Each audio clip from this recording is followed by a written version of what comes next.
The young lady realizes that she is being used by her own family and who is now turning to her sister. After which he tells her to wake up, and the girl understands that she is the second daughter of the Hassel family, and her name is Lunacia. The young lady rises from her bed, and her brother with a bright smile on his face says that she finally woke up. This guy is the eldest son of the Hassel family named Soleil.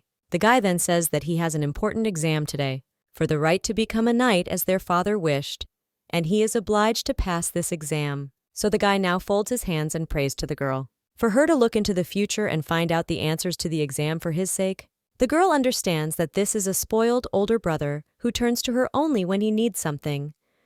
And the young lady then asks if her brother understands that this way he will not become a worthy knight because he needs to use his own knowledge. The guy then claims that he knows, and he doesn't need answers to all the questions, but only a couple. The girl then says that she hasn't been feeling very well lately, but at this time someone else bursts into the room, and it turns out to be the young lady's sisters, the eldest daughter of the Hassel family named Rosalyn, and the third daughter of the Hassel family named Cynthia. The girls then wish their brother and sister good morning. Well, then the elder sister turns to Luna and asks if she is still lying around. But their dad will be furious when he sees how lazy she is, so the girl claims that she came to wake her up. The main character then says that it is because but the girl immediately interrupts her and tells the young lady not to worry, because it's in the order of things when the older sister covers the punctures of the younger one. The main character then thinks about what the punctures mean and realizes that she has been feeling terrible lately and therefore allowed herself to sleep a little longer. But even such an indulgence is not allowed to her in this family. The lady in the red dress then asks if sister will read her in return, but that is her future. After all, tomorrow she has an important business deal to buy a new mine, and she asks if this mine will pay for itself if she becomes the owner. The blonde then claims that this is all for the sake of their family so the girl can watch. Luna then turns to Rosalyn and says that reading the future drains all her strength, so today she wanted to. Well, then she is interrupted again, and the younger sister then claims that it turns out that little sister Luna is sick, and she apparently won't be able to look that far into Rosalyn's future. But she only needs to look 3 days ahead, so now the girl asks if her sister can tell. What dresses will the ladies of the court wear at the ball? And the main character then asks why this is, and the girl claims that, of course, to come in a dress that can outshine them all, because there will be many men at this reception, and the young lady asks how else to attract their attention, if not in a beautiful dress. Luna then thinks why she should waste her energy on this nonsense. But her brother then says that the baby is of course the cutest of all of them, but let her not be so selfish because he has an exam very soon, and his future as a knight is about to begin. However, the elder sister then enters into the conversation and claims that this is true because he says that there is no need to be selfish and their family business is much more important. He can handle the vice exam himself. After which she turns to Luna and tells her to look at her future because she needs to know whether the deal will pay off or not. The baby also wants to know her future and asks if she can be the first. And the main character thinks, is it really the same today for her sisters and her brother? It's like angry wild animals have been tormenting her body since the very morning in the hope of snatching the most delicious piece. In every generation of the Hassel family, one child is born capable of seeing the future, and she became that child. Girls just need to put their palms together, and she will be able to see both the earliest future and the most distant years ahead. Many of their people dreamed of obtaining this power, and by the age of 12, its owner will develop a birthmark on his chest, which indicates possession of this powerful gift. To maintain safety, no one outside their family knows about him. And this is their trump card, capable of making world history, but even they do not have the right to greatly influence it, and even such a powerful force has its own price. The girl now understands that things are bad, and her right eye is completely blind, but she is obliged to read the future at the behest of her family every single day. But in return, her life becomes shorter, and her body literally falls apart. So the girl thinks how tired she is of this. The first and favorite child to join the family was her older sister Rosalyn, and then she and the long-awaited son Soleil were born. But at least they were twins. However, the existence of the young lady was quickly forgotten, and 5 years later, her younger sister Cynthia was born, and she was so beautiful that everyone's adoration flowed to her like a river. And the main character was just a shadow against the background of the beloved children in the Hassel family. Well, one day, her powers awakened, and from that day on, all family members began to come to her every day in the hope of taking at least a piece of her power for themselves. The girl was happy to see that her family finally fell in love with her, and they turned their attention and love to her, so she was ready to fulfill all their whims. But as most often happens, the more you feed a wild wolf, the more his appetite develops. Therefore, now the young lady realizes in shock that so far she has only become blind by 1 grade, but if this continues, her power will destroy her, so she urgently needs to escape from this house. At this time, one of the maids asks whether the rumors have really spread, and the Marquis is really looking for a bride. Another maid claims that he is a war hero, and such a wonderful young man, and will finally settle down. The girls also say that the lady he chooses will be lucky. Another girl claims that this is true, and she will live in luxury in a large mansion without knowing any worries. But then another maid asks if she doesn't know that this man will not hesitate to put her into eternal sleep for any offense. But the main character then thinks what kind of luck this is, and understands that she must send a letter to Marquis Ilter. The guy is in his mansion at this time and tells Urin to knock before entering there because he warned him. The guy with blue hair then says that more importantly, he received another letter from a lady wanting to become his wife. After which he tells Mr. Knox, who is the head of the Ilter family, that this time it is the daughter of Viscount Hassel, and he asks what the answer will be. And Knox then tells the guy to answer her like everyone else, that is politely refuse. Well, the young man with blue hair then asks if the gentleman is saying that he doesn't need a bride, but still asks how long this ridiculous performance will last. And after all, his best friend, His Highness the Crown Prince, should very soon look for his chosen one, and in order to cover for him, the master decided to take the blow on himself by spreading rumors that he needed a bride. Therefore the guy is now asking if he really should get married and not fool young ladies. But the brunette then only asks if Urin could have said anything smarter. The guy then collects the papers that his master had just thrown and asks if he thinks this letter is somehow strange. The guy is then a little surprised and asks what strange means. And the servant claims that he wrote as if it were not Viscount Hassel, and the handwriting is too soft, as if it belonged to a young lady, and especially since the letter was sent without a wax seal, so it was lucky that he did not throw it away.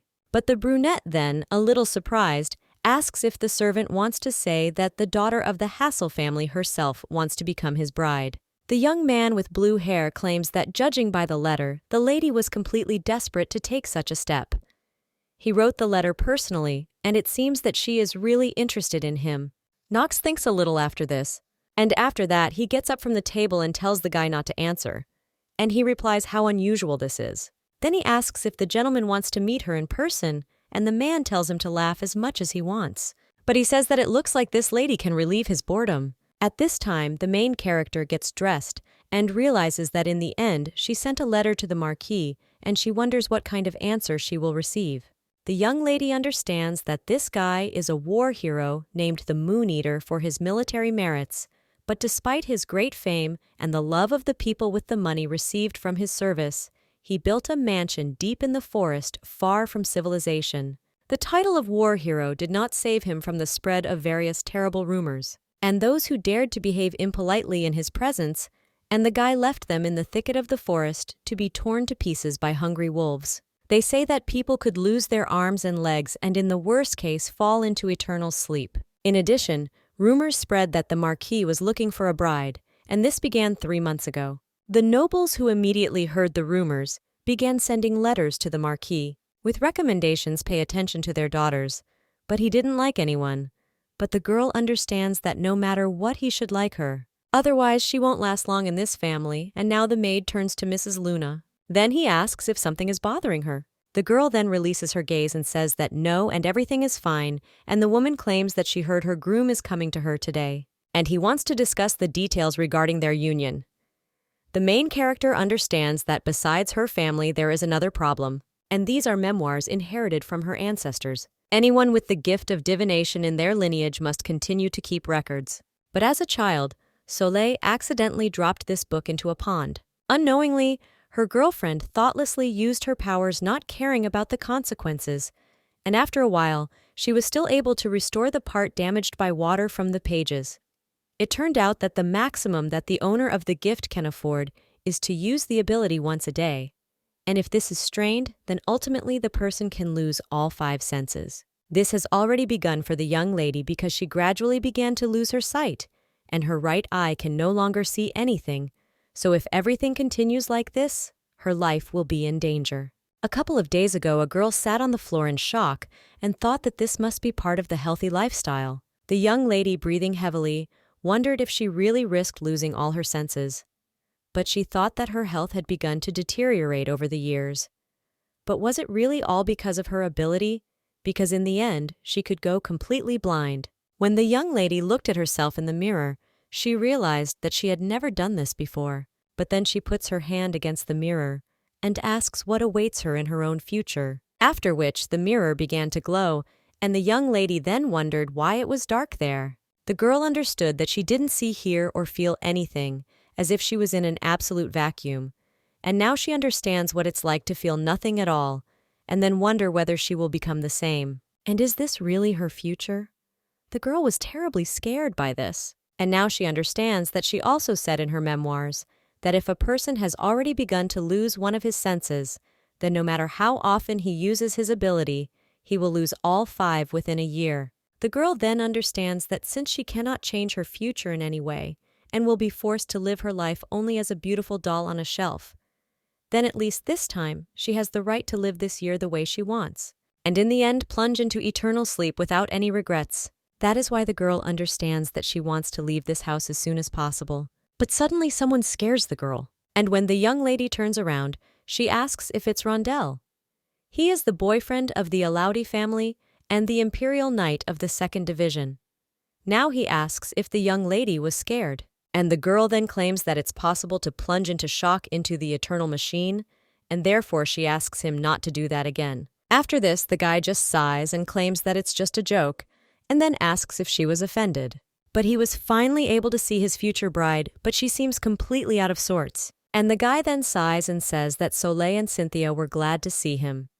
Luna already understands that when they first met, she was happy, because the guy was such a kind and understanding guy. And the young lady thought that they would communicate on equal terms as friends, and that no one would demand anything from her anymore, but everything was a little different. The main character now apologizes for his rudeness, but claims that she has been unwell lately, and then asks if she can ask him for a favor. The guy then asks which one, but then he asks if it really can't wait, and asks her to better read his future. And again in 3 days, there will be an important campaign, and he needs to know what to be prepared for. After this, the young lady realizes that, as expected, he also does not care at all about her poor health. Rondell is the son of the Ilaudi family, and it was famous for the fact that all their ancestors were outstanding knights. But Rondell had no insurance talent, but still achieved a place in the 2nd Division. However, this is only thanks to her abilities, and since he is her future husband, his father told him about their family secret. The guy has changed since then, and he started using it like her whole family. But the young lady understands that she wants to break off the engagement with him, and if she opposes it, then no one will listen to her. But if the Moon Eater himself becomes interested in her, then everything will be different. The guy now turns to the moon and asks to read his future. After all, she was so lucky to be born with such a gift, so let her share it with her loved one too. The main character then looks at him furiously and thinks, how dare he? After which, she screams out his name and wants to say something else, but at the same moment, the maid comes into the room and says that the lady has just received a letter. The girl then wonders if this is the very letter she was waiting for. After which, she turns around and says that Rondell is free, to which the guy is surprised and asks what she didn't agree on. But the main character then claims that she told him to leave. After which, the guy is even more surprised, and the young lady takes the letter in her hands. He sees that Knox did answer, and this is undoubtedly a letter from the Moon Eater. A short time later, the young lady is already heading to the mansion in a carriage, and when he sees him, he realizes that he looks much more sinister than they said about him. The Marquee invited her to a personal meeting, and although the young lady's family was not against it, however, A little time ago, when the young lady was at the family table, her father asked if she understood what she was talking about. The girl then answered yes. And the father hit the table with all his might, and then screamed, "What the hell is she doing then? And doesn't she realize how important the alliance with the son of the Alaudi family is for their family?" Therefore, he furiously asked why she was doing this. This family is the head of Hassel, whose name is Nicholas. The young lady then turns to her father and asks him to listen to her first. But when a girl wants to take a glass of water, her hand does not obey, and then Luna doesn't intentionally drop the knife on the floor. The man then says how clumsy his daughter is and then gives orders. The maid is quick to change the cutlery and she obeys. The man then says that the Rain should not forget that she is already engaged and her fiancé's name is Rondell. After all, it's not enough that she sleeps all day long, but also refuses to read to future members of her family, coming up with stupid excuses. But as the owner of such a strong gift, she is obliged to use it for the benefit of others and help her sisters as well as her brother. The girl then realizes that he said it again. And my father always talks only about this. The mother of a young lady who is the wife of the head of the Hassel house, and her name is Sunrea. Now he tells Luna to listen because her father is right. Rosalyn founded her own business and gives most of her profits to her family. Soleil is studying at a prestigious school and is preparing to become an outstanding knight in the future to bring good glory to their family. And little Cynthia is trying so hard to find herself the right chosen one that they will approve of. The main character then thinks that only they all always demand something from her for the prosperity of their family. And the young lady's mother then continues and says that like other children, Luna must have her own responsibilities because she must help her family and her fiancé using her gift. Therefore, they cannot possibly approve of her decision to break off the engagement. Rosalyn then asked her sister if she and Rondell had really quarreled, because if she felt so bad, then maybe they would call a doctor. The other sister then says that no matter how much they quarrel, it is too much to break all ties so abruptly. Soleil then cries out that this is true, because Rondell has always been there for her in difficult times, and she should not do this to him. The young lady then understands that no matter what she tells them, they absolutely do not care about her opinion. But she herself is to blame for this. She naively thought that they would at least understand her a little, but it's not like that at all. The young lady's father rises from the table at this time and says that in any case, he needs to think about her proposal. After which, everyone gradually began to disperse, leaving the young lady alone. And the girl understands that becoming the bride of a famous warrior was her last opportunity to convince her parents. Therefore, the girl thinks whether she should confess to them that because of the use of the gift, she's becoming weaker every day, although she thinks that they will not care, because her parents will simply make the most of her last year of life. But now, being in the carriage, the girl understands that there is no turning back, and she cannot give up so easily because she has already received a letter personally from the Marquee. And once she was able to interest this person, she cannot turn back. The man who is driving the carriage then claims that they have arrived, and the young lady then thanks him. But when she gets out of the carriage, she suddenly hits herself. And the man then asks if my lady is okay. The girl replies that she herself thinks how inconvenient it is for her to live with one eye. The servant then tells milady that it is very dangerous there, and then asks if she really wants to become this gentleman's bride, because if she is afraid, then maybe she shouldn't go further. Well, the main character then asks if he thinks so. Maybe she was born to be there. The man then asks what she is talking about and claims that he doesn't understand at all. But the young lady then thanks him for agreeing to accompany him there, then states that she hopes his future will be full of abundance and happiness. The Marquis then looks out the window and asks if the girl has arrived. Then he puts on his coat and tells Urin that it's time for them to go. And the young man with blue hair says what a happy gentleman he is and asks if her presence really affects him that much. When a young lady enters the Marquise's room, she swears and says that she is glad to meet for the first time, and also says that her name is Luna Hassel. The girl also claims that she is grateful that he was able to make time for her despite his busy schedule. But then the young lady suddenly hits her foot on the table and screams in pain. Well, then she immediately smiles and asks for forgiveness, after which she claims that she doesn't see where she's going at all. The guy claims that everything is fine, but then he wonders if the girl is blind in her right eye. The young lady then shakes her dress and then states that she should probably get straight to the point. and the young lady asks the master to take her as his wife. The guy then looks at her a little surprised and says that it seems she is there because she is driven by rumors, but he claims that, unfortunately, he has no plans to get married in the near future.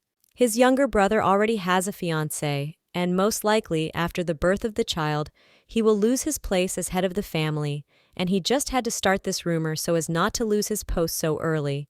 The young lady then says that he would not like to leave this post at all, and then asks if she is right. After which the girl touches the Marquee's hand, and he takes it into his own. The man then asks, a little surprised, what she is doing. And the main character replies that the Hassel family has one peculiarity. In each of its generations, a child is born capable of seeing the future.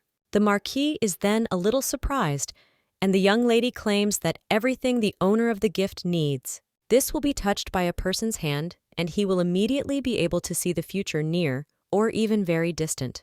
The man thinks a little after this, and he wonders if the legend about the Hassel family's detractors is true. The girl then claims that if he takes her as his wife, she promises that she will predict his future once a day, and the guy is not obliged to love her because it will simply be a marriage of convenience, and she will benefit him as long as it is needed. And when she becomes a burden, he will have the right to end her life. With my own hands. The man now claims that the girl is too calm for a person entering into such a deal, and he asks if the young lady is so eager to become his wife that she is not afraid of sudden reprisals. The girl just smiles after that, and the Marquis sighs and says that, well, at least she is the most interesting of all the previous candidates for the role of his bride. And the main character then says with a smile on her face that this is so. However, before she can finish speaking, the Marquis interrupts her and claims that he absolutely does not believe her words, and if the girl is really able to see the future, then let her read it, and he asks what will happen in this room here and now. And the main character then begins to use her gift.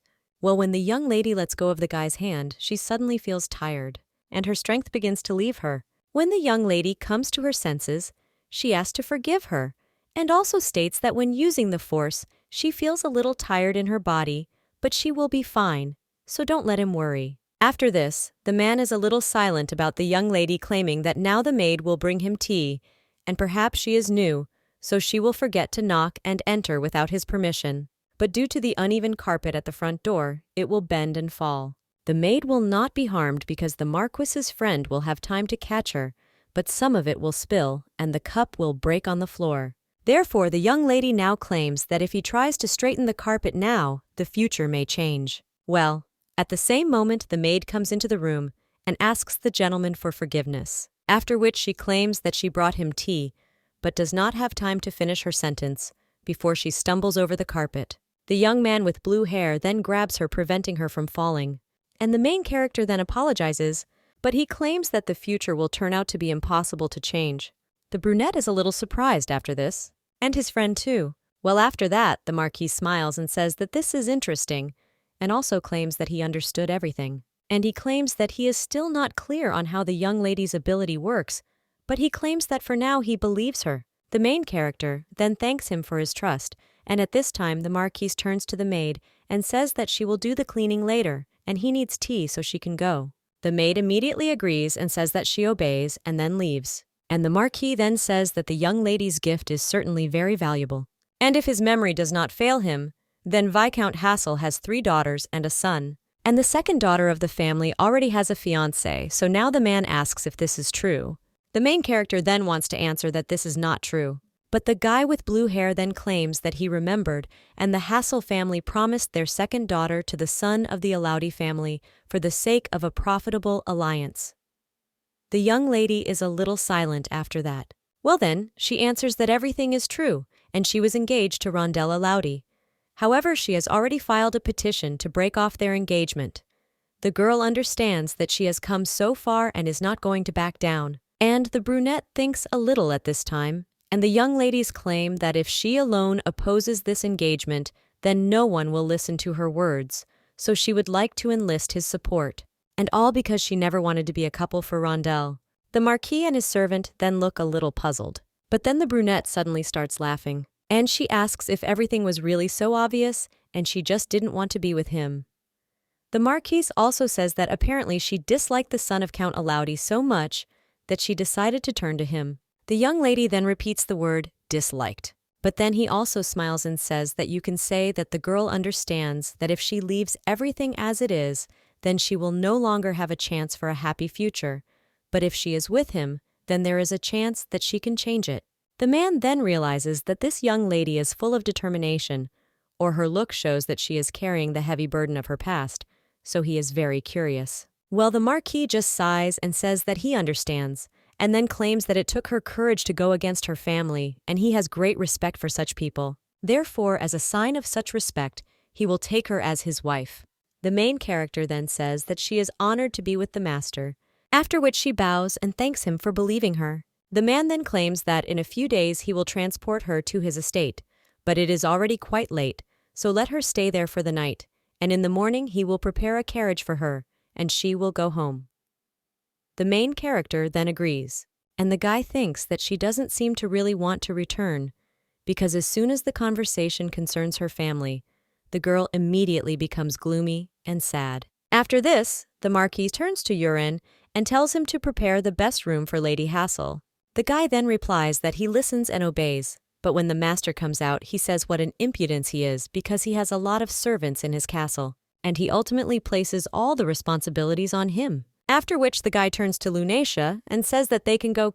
The young lady then agrees, and when she heads to her room, she thinks that this is wonderful, because the Marquis nevertheless agreed to the marriage, and the main thing is not to spill the beans that her future cannot be changed in any way.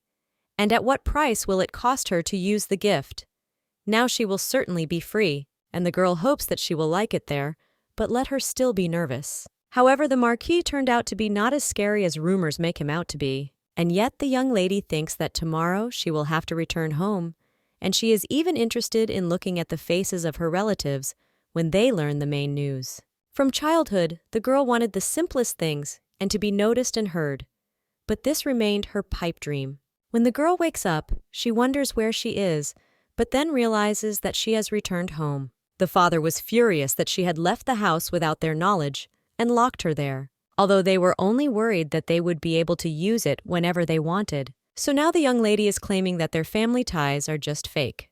The girl understands that when her abilities first appeared, she was happy because she thought that everyone would love her and that she would be useful to her family as well as to Rondell. She therefore wasted her strength wanting in return only their love, and the girl was too stupid and naive. Therefore now she asks out loud whether Marquis Ilter will come for her as he promised. That same morning, the guy told the young lady not to be upset, and the girl asked what he was talking about, but the man claimed that it was written on her face that she didn't want to return home. The main character then asked for forgiveness, and the brunette claimed that she was his future wife and he would come to the estate and also meet his family. Therefore, let the young lady just wait for him because he will definitely take her. The girl even became a little embarrassed by this and then insisted that she would wait. And now she understands that there is no choice left because all that's left is to believe and wait for him. The guy looked at her so decisively, and his eyes were so beautiful reflected in hers. The young man listened and carefully watched her reaction. Therefore, the main character understands that she would be glad to see his eyes until the very end and wants to stay close to him until her last breath. A short time later, the young lady's family is already watching the table, and the woman turns to her husband and then claims that 5 days have passed since he put Luna under house arrest, and she eats almost nothing from what the maids bring her, while the man only claims that as expected from this obstinate child. And until she apologizes for her action, he will not let her out of the house, otherwise she will not learn the lesson at all. The younger sister. The young lady then says that she still wonders where her sister spent the night, and Rosalyn replies that she probably ran away to the city and stayed in some hotel, but she behaves like a little child and would have apologized quickly and be done with it. After all, she urgently needs help from this girl, because very soon there will be a major deal with new business partners. The baby also claims that she needs a prediction because in a few days there will be a score, and she must find out everything about it. Soleil then gets up from the table and says that he also wants to talk to his sister, while the father then screams for him to wait. However, the boy does not listen to him and runs to the door. Well, when he already opens the doors, he runs into Rondell there, and he asks if it's brother Rondell. The guy then apologizes for the sudden visit and says that he just heard that Luna was home. But the young lady's father then interrupts the guy and approaches him with a smile on his face. He apologizes for his stupid daughter, but Rondell says everything is fine. However, he became so scared when he received a letter from Luna soon exploding their engagement. And I just wanted to know how she was doing, because perhaps she was angry that he began to pay less attention to her. Still, his duties in the second division take up all the time, so perhaps he should apologize to her. The man then sighs and says, "That's the point." But he couldn't have thought that they could have quarreled so much, and he asks if the guy wants to talk to her. The young man then answers that yes, but suddenly some screams are heard from the corridor asking the guy to wait, and that he is not allowed to go there. The young lady's father and her fiancé then turn around, and the maid then asks the man to stop because he is not assigned, and he cannot just barge in. Well, the guy then asks what they are talking about, and don't the local servants really know who he is?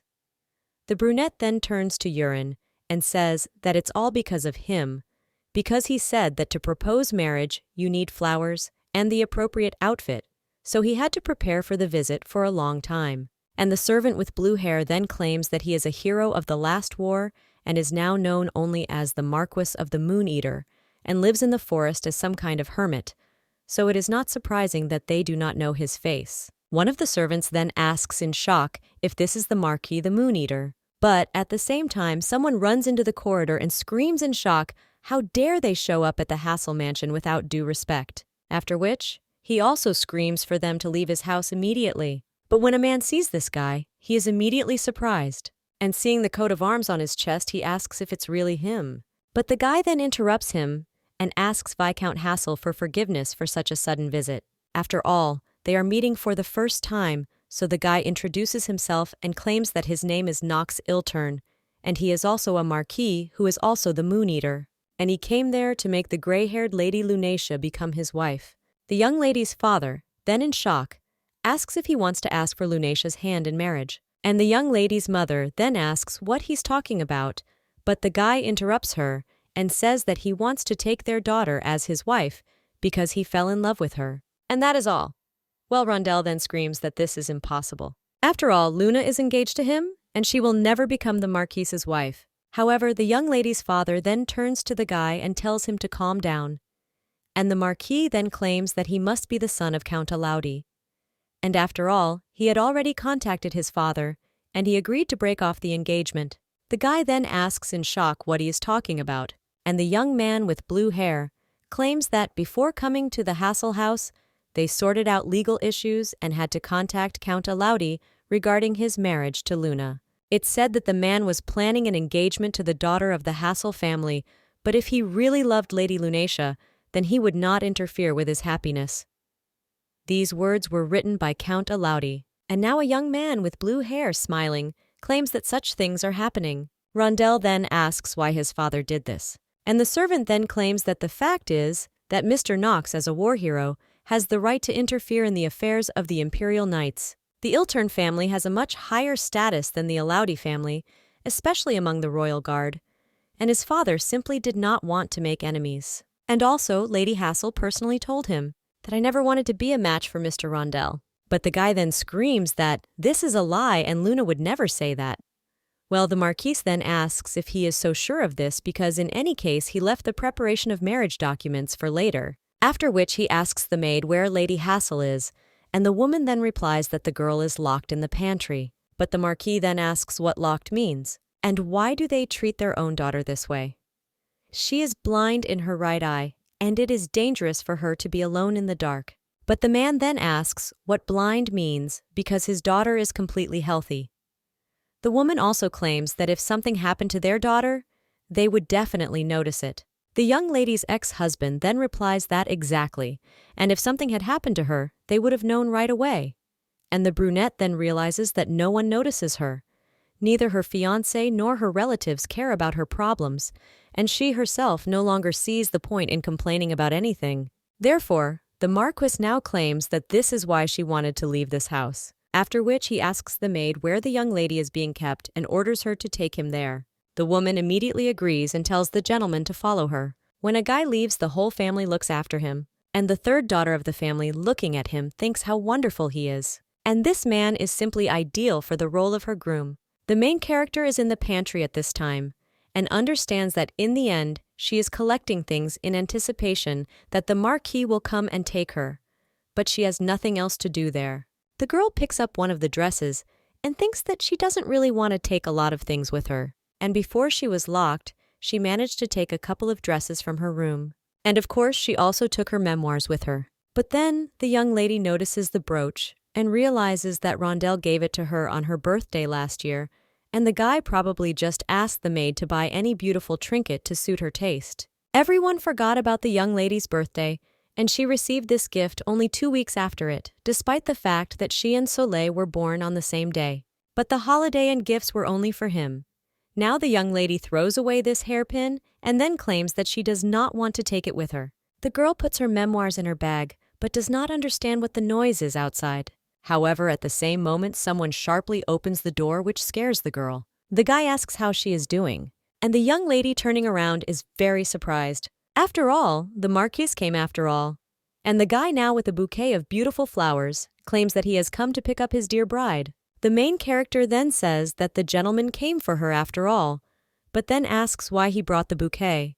The guy then claims that Urine said that it is such a custom to give flowers to the bride, after which he offers to leave there and the girl agrees. Then he tries to pick up his bag, but the guy then snatches the bag from her hands and carries it, after which the young lady thanks him. But suddenly, someone screams for Lunacia to wait, and when the young lady turns around, she sees her ex-husband and father as well as everyone else from the family. They take turns screaming, and Rondell then asks her to say that this is just a bad joke because she will never break off her engagement with him. The father then asks how she can leave her family because she is so needed there. The young lady's mother then claims that they will ask the Marquis not to bother her anymore, and the youngest in the family asks her little sister not to leave. She also asks where her little sister met the Marquis. At this time, the man and the servant are watching all this, and Rondell then grabs the girl by the shoulders and then screams for her to answer him. But the main character then only hits him on the arm, pushing him away, and he tells the guy to shut up. The young man then turns to Luna in shock, and the main character is told that she wants to marry Mr. Ilter, and henceforth she will no longer use her powers at their behest. After which the young lady claims that this is all she wanted to tell them, and therefore asks not to interfere with her building her own future. The Marquis then puts his hand on her shoulder and claims that this is well said, and it was not for nothing that he chose her as his bride. After which he claims that from now on, they will be allowed to see Lunacia only with his permission, and they will no longer ask her to look into their future. The father then shakes in shock and asks if the girl revealed her secret to the Marquis, and this shouldn't have gone beyond their family. The main character then claims that she and the market will very soon become a family, so she doesn't see any problems, and doesn't want to hide anything from her future husband.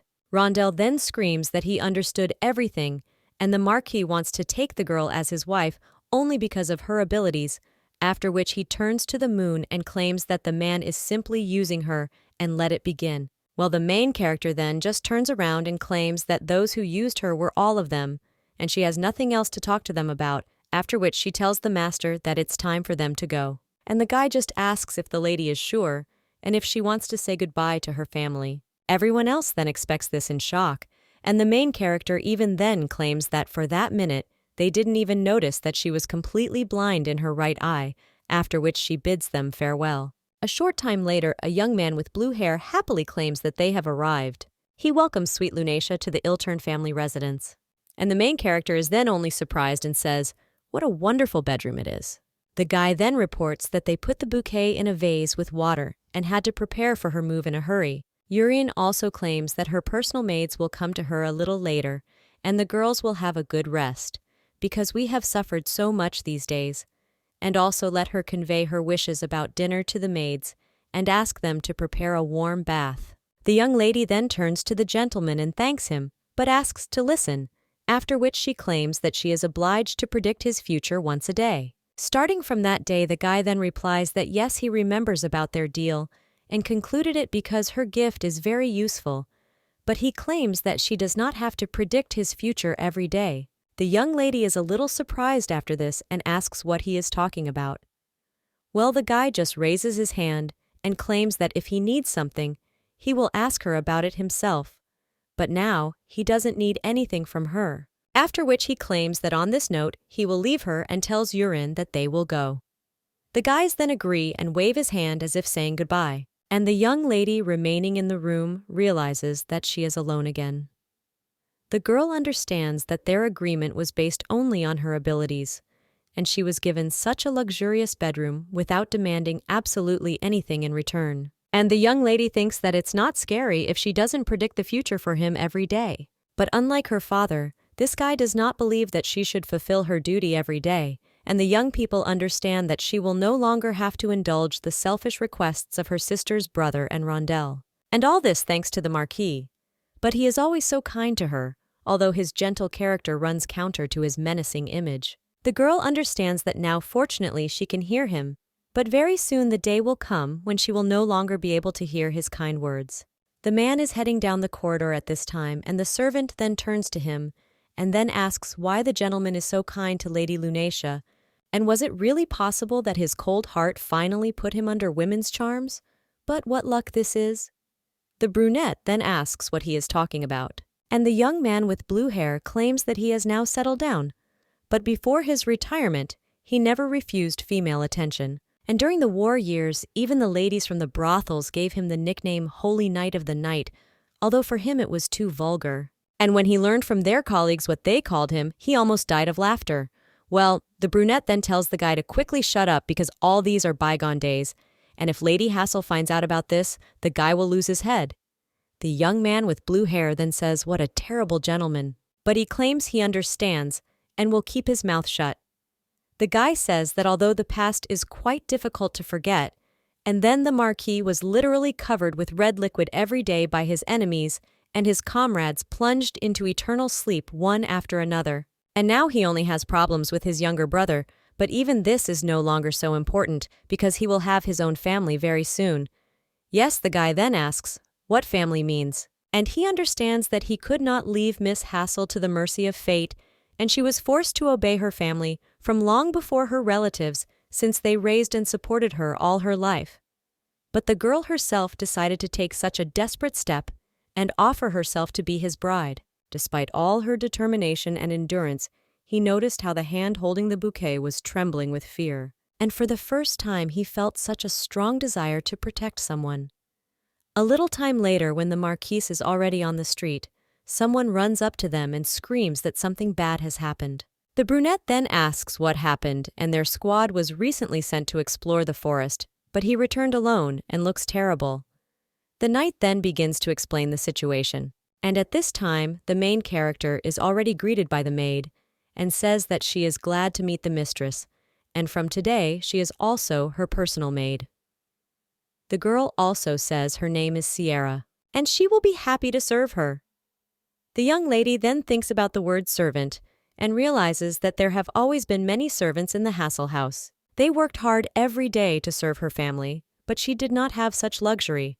And as Rosalyn and Cynthia said, this was done to avoid revealing her gift to ordinary servants. For a very long time, communication with them was forbidden for her, and any maid who tried to talk to her was immediately reprimanded by her sisters. And now, the young lady's personal maid insists that she should not hesitate to contact her for advice or on any issue, because she is there solely for the comfort of the mistress. The main character then, with a smile on her face, says that she is glad to meet you, and the maid replies that she is too. A little time later, the girl is already straightening up in bed and claims that by the way she heard that the lady sees poorly with her right eye and asks if this is true. The girl then asks if the Marquis told her about this and wonders if he really noticed, and the maid replies that yes, and she thinks that is why she was chosen as her maid, after which the main character asks what she is talking about. And the girl claims that her lover is a subordinate of Mr. Knox, and he participated in the last war and also lost his right eye in one of the battles, so she understands how difficult it can be. The young lady then says this and understands that 3 years ago a war came to their lands, but fortunately it did not last long, about 6 months, and the goal of the invaders was to conquer the lands of their empire. Many fell in this massacre, but there was a man who did not even think of retreating, and he was the one who led their empire to victory. This hero was Mr. Ilter Knox. The girl heard that thanks to his amazing military strategy, casualties were kept to a minimum, and the war ended faster than expected, but the gentleman was left with deep emotional wounds. The maid claims that since then, she has been supporting her lover and helping in those things that are difficult for him. And she thinks that with such a gesture, Mr. Knox would like to express his concern for the comfort of his mistress. And the young lady then understands why Sierra became her servant and is a little embarrassed. And the main character claims that there were a lot of rumors swirling around the Marquis and all about how scary a person he was. But in reality, he turned out to be such a caring man. The maid then screams with enthusiasm that Mr. Knox is a wonderful person, and despite serious trauma, her lovers still serve him. And the main character asks if he is serving, and thinks why after all the war is over, so she doesn't understand why the guy needs soldiers there. But the maid then asks the lady if she would like some tea, and when the young lady tries to answer, Sierra claims that they recently purchased such wonderful tea straight from a neighboring country, and she claims that she will immediately brew it for Mrs. the young lady, then remains alone in the room and thinks that Sierra is such a kind girl, although from the outside she seems rather restless. Well, the young lady thinks that they can become friends, after which the girl reaches for her bag and says that since this is the case now is the time after which she takes out a notebook from there. The girl begins to write down there that at the moment she is only blind in her right eye and does not know how soon she will lose all the other 5 senses. So she wants to continue writing down what she has to do this year. Together with new friends and Mr. Knox, well, the girl says that it's a pity that she has so little time left for this. When the girl finishes her notes, she looks at them and claims that she has thought enough for today.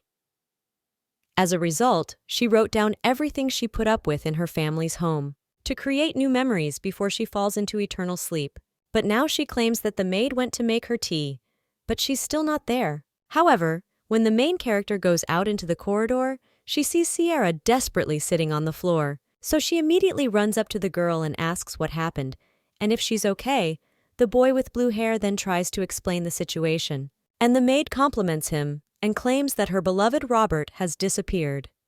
The main character, when she asks if he is missing, and the young man with blue hair then claims that Robert's detachment was supposed to explore the thicket of the forest near the castle. But it seems the group encountered a flock of blood-sucking bats, and almost everyone has already returned to the castle, except Robert. Well, the main character then asks in shock why such dangerous creatures live in the vicinity. The girl understands that she only read about such monsters in books, but now she understands that this is not so important. After which he asks whether it is worth sending a rescue team because no one can do it. Well, then someone comes into the room and claims that this is why he is going out to look for him. It turns out to be the Marquis, and the main character then asks if he is really going to go himself. But the guy only replies that his subordinate has disappeared and he will take responsibility, after which he will personally find him, and if they do not hurry, then at night the local monsters will become even more active. Therefore, he must find it before this moment. The main character now looks at the maid and understands that when she talked about Robert she was so happy, and now she looks so miserable and broken. So the young lady clenches her hands. And at this time the Marquis tells Urine that they should go to the east, and the guy goes with him. The young man with blue hair then asks what the gentleman is talking about and asks Togo to wait, because how can he leave Sierra in this state? But the maid then says that no and everything is fine, after which she thanks Mr. Urine, and the girl also apologizes to the lady for her unsightly appearance. The young man with blue hair then turns to sleepwalking and says that he thinks she should take a break with Sierra, but the main character then refuses and claims that it's time to fulfill their agreement. The man then stops and claims that he still doesn't understand how her power works, but asks if she can see where Robert is now. The young lady then says that she will try. Then she asks the man to give her his hand and uses his strength. Well, then the young lady sees how the gentleman will come to the scene later, and at that moment the bear will already tear Roberto to pieces, after which the maid will cry a lot when she sees the lifeless body of her husband. And the young lady now opens her eyes in shock. The Marquis then asks what happened and what she saw, and the main character then replies that he will not have time to save Mr. Robert. The guy asks what she is talking about, and the young lady replies that a bear with a crescent-shaped scar on his forehead will attack Mr. Robert in a cave, and it looks like this is that bear's lair. The man then asks why he will be in the cave with the bear, since the detachment was exploring another part of the forest. The boy with blue hair then also claims that a bear should not have appeared in the bat's territory. And the main character then asks you to believe her because right now Robert is in the cave. The brunette then claims that if she was mistaken, then the guy could die. But after that he says that he believes Lady Hassel. After which he turns to the young man with blue hair and tells him just in case to send a detachment of those who can still fight to the east where Roberto was last seen, and the guy obeys. And the Marquee then claims that he will go instead of what Lady Hassel said, that is to the bear's den. But the main character then asks if he will go alone because it is very dangerous. But the guy just puts his hand on her cheek and promises that he will save Robert because thanks to her strength, they will definitely return alive. The young lady then looks at the guy a little embarrassed, and the Marquee then turns around and tells Urine that they are moving forward. Well, the young man with blue hair only claims that the gentleman does not have to constantly pretend to be a tough guy. The main character then folds her hands and in her thoughts asks them to return safe and sound as soon as possible. That same evening, the girl wakes up on the sofa and wonders where she is now, but then realizes that she was waiting for the Marquee to return, but eventually fell asleep. And when the girl looks out the window, she realizes that it is already evening and immediately gets up from her seat. But she does not understand where the Marquee and Mr. Robert are. At the same time, a servant with blue hair comes into the room and says that he knew that since she was not alone, who would he find her there? The girl then turns to Mr. Urine and asks if they found Robert. However, the guy then just points to the room behind him and tells the girl to take a look for herself. And when the young lady does this, she sees the maid hugging her master with a happy smile on her face. The main character then, with a smile on her face, says that thank God everything is fine with him. The young man with blue hair then claimed that they found out why Robert was there, and it turns out that when attacked by mice, he stumbled and fell off a cliff, after which he had to look for the way home alone. But since it was already getting dark, he decided to wait in a cave, which, as the girl said, turned out to be a bear's lair, and thanks to the lady they found Robert safe and sound. At this time the Marquee also enters the room, and the main character then says that he is also intact, but the man then asks who he is. In her opinion, some bear is not able to defeat him, but he then bows, and says that more importantly thanks to her, they were able to save his subordinate, so the guy claims that he is extremely grateful for her help. The main character then, a little puzzled, asks Togo to raise his head and claims that she simply fulfilled part of the contract and read the future only once. But the Marquee does not seem to listen to her and claims that he is obliged to thank her because she of her own free will decided to help them and save the life of his man.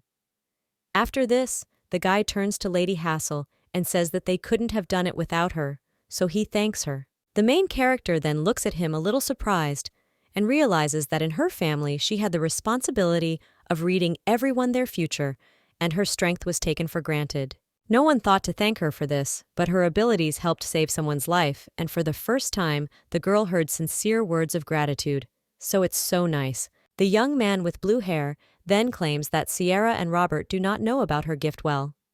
They told them that the girl advised them to first explore the cave next to the castle, after which the two approach the young lady and Robert sincerely thanks the lady, because thanks to her he was able to get to his beloved safely. After this, the main character is a little embarrassed and says that this is really a small thing. But then she turns to the Marquee and claims that she wanted to ask him something, after which the girl claims that he seems to be looking for a place called the Moonlight. But then the young lady asks why he needs this. However, at the same moment, the young lady's right eye begins to hurt, and the girl realizes that she can't see anything and she hasn't used her abilities for a long time. After which the strength leaves the young lady and she collapses. The Marquee at this time does not allow her to fall and asks what is wrong with her. However, Luna never opens her eyes. The girl remembers her childhood and how she cried in the corner. Well then, her grandmother came into the room and asked what the baby was doing. The girl then answered with tears in her eyes that her dad had scolded her. But Rosalyn and Solia quarreled over some trifle, and she stood between them trying to calm us down.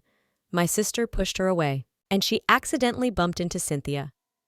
The girl then began to cry. But the grandmother is now patting her granddaughter on the head and claims that she did nothing wrong, so she blames her father for treating her this way. Well, the little girl then turns to her grandmother and asks why Dad is always angry only at her and if she did something terrible. And also, is it really all because she is not as beautiful as her sisters? The girl then claims that she would like to be just like her grandmother if only she could read the future.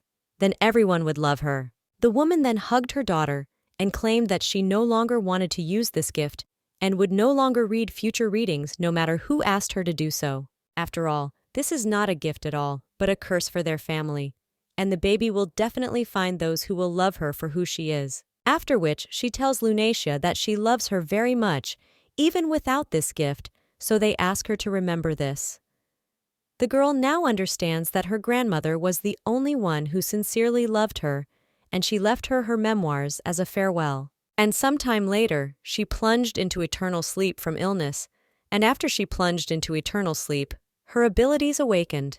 The girl completely forgot about her words, and with all her heart wanted to receive the love of her family, so she unquestioningly fulfilled any of their requests. But the grandmother was right, because seeing the future is not a gift at all, but a curse that fell on her. Now the young lady gradually opens her eyes and sees in front of her an agitated maid, who cries out that the lady has finally woken up. The young lady then turns to her and apologizes, but asks how long it has been since she lost consciousness.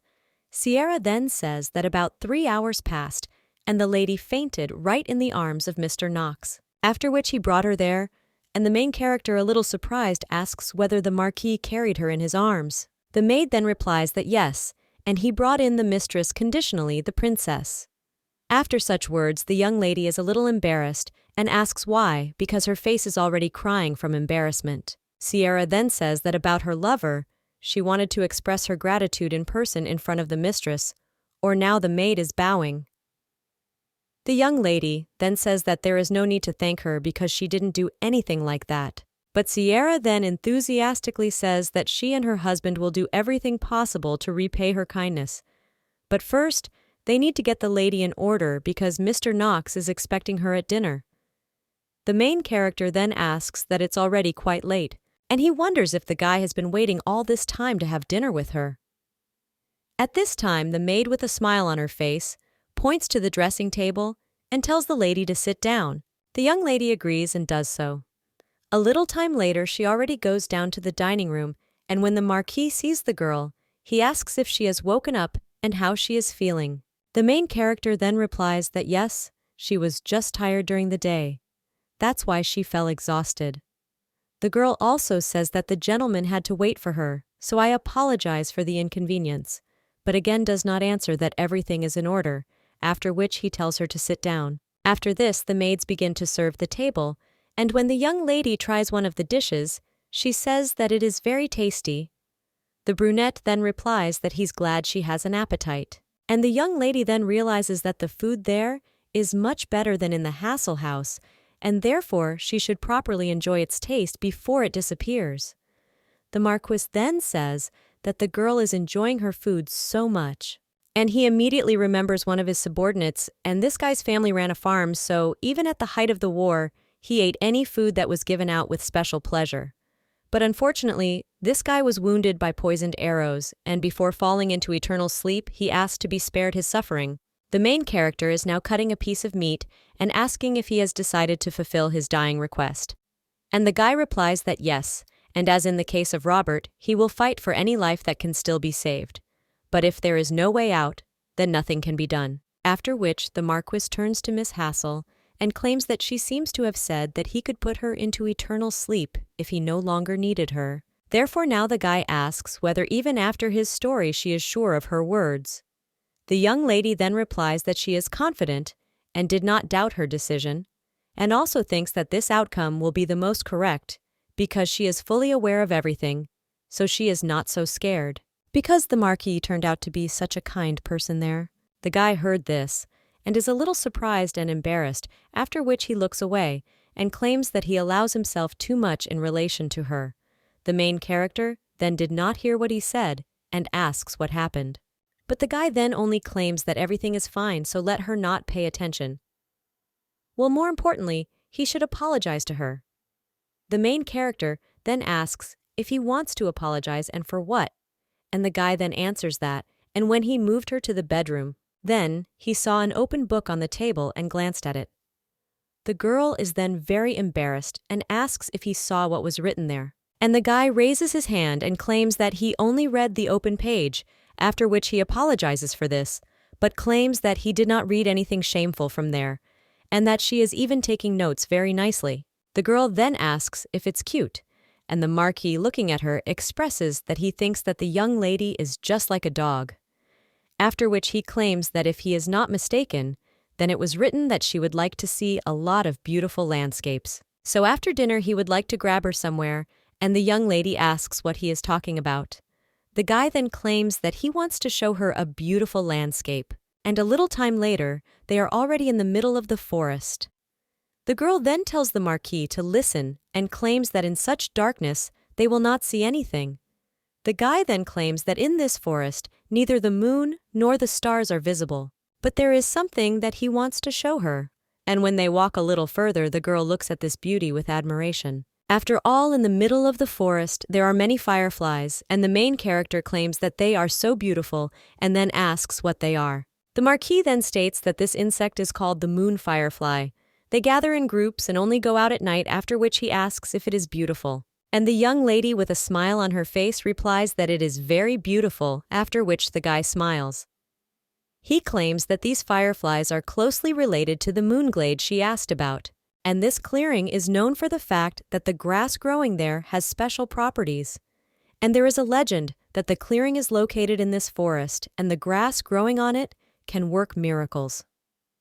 Also, during a lunar eclipse, you can find magical stones of indescribable beauty there. The girl then replies that she remembered and read about a similar place in books, and this is not surprising because this is a fairly popular fairy tale about this place.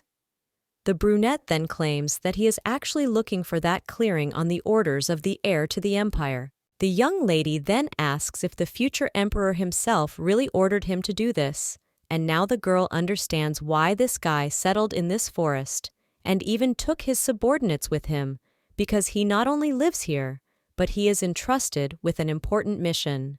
The brunette now claims that they say this stone will be presented as a gift to the Empress, but he does not know the whole truth, and his friend personally asked him for this favor, making it clear that the crown prince of the empire needed the stone. The Marquis was given complete freedom of action and was even allowed to perform military service, so he left the household to his younger brother and he himself moved to this castle. Well, the young lady is now asking if he is sure that he can find that clearing, and the guy replies that they found several stone tablets left there by their ancestors, and there is an assumption that if they decipher them, they will be able to find the place they need. But so far they haven't found anything, and the young lady then thinks that if this guy was assigned such a difficult task, then she wonders if her abilities can help him in finding the lunar clearing. The guy now claims that he is already getting cold and offers to return to the castle, and the young lady then asks the gentleman to wait, and then says that he remembered something, after which he turns to the young lady and claims that he would like to ask her to call him differently, because very soon they will get married and she is his future bride. And also in the near future she will officially become his wife, so he thinks it would be more correct to address each other by name. The girl then gets a little embarrassed and then addresses him as Mr. Knox and asks if that will work. Then he answers you that yes, he will also call her simply Lunatia. The girl then replies that it's good, but she herself thinks how strange it is because the gentleman is just calling her by name. However, as soon as he says it, her soul becomes so warm and calm. At this time, the guy holds out his hand and asks to be allowed to lead her, because the girl is blind only in her right eye, but it will be unsafe to move in the dark, so he asks to be allowed to take her hand. The young lady then agrees and extends her hand to Mr. Knox. A month later, the young lady's father is furiously banging on the table and screaming that this merchant has fooled them. The young lady's mother then comes into the room and asks Dear what happened. Well, he screams that just recently he bought a fruit grove from a merchant, but there was a hole in the contract, because of which this territory came out of their possession, and as a result, he lost both land and money. But if Lunatia had been there, this wouldn't have happened. The woman then claims that a month has already passed since she left for the Marquess's castle, and she hoped that the girl would come to her senses and return.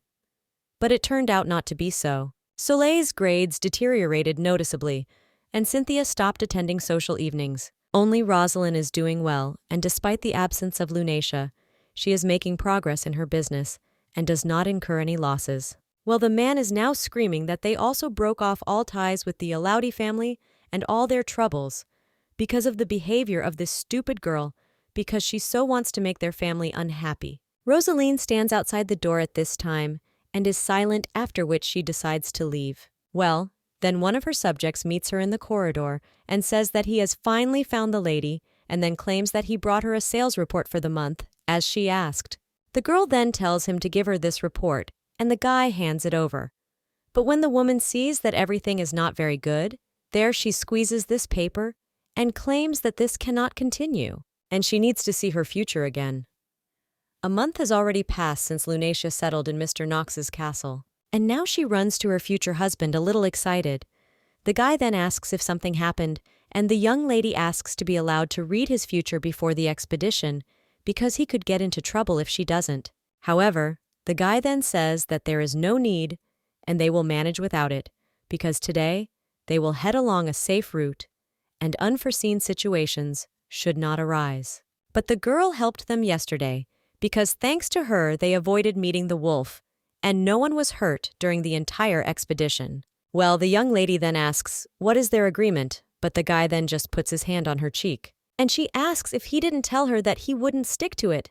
And even more so, using the gift exhausts her greatly, because once a girl slept for 3 whole days because of this. The young lady then says that everything is not so, and the young man with blue hair then turns to Mr. Knox and claims that his wife just wants to be useful to her husband and asks, is it so bad? And then asks what the guys think, but they answer that they are like no, and they are so jealous of the master. After which, the servant with blue hair claims that his wife is such a nice lady, and she even made them cookies the other day, after which they thank the lady again. And one of the knights then says that he also wants to try the lady's baked goods. But another knight then says that Robert is also a little jealous, because the lady has become the best friend of his beloved. Well, the man then shakes that this is not true. And the Marquess then turns to the young lady and asks if she bakes sweets for the knights, and he asks if this was one of her wishes that she wrote down in her diary. The girl then answers yes a little embarrassedly, and the brunette then claims that all his subordinates are because of this. He's just crazy about her, but he claims that he really liked her cookies and they really were incredibly delicious. The young lady then embarrassedly thanks the gentleman for his praise, and all the knights watching this just smile.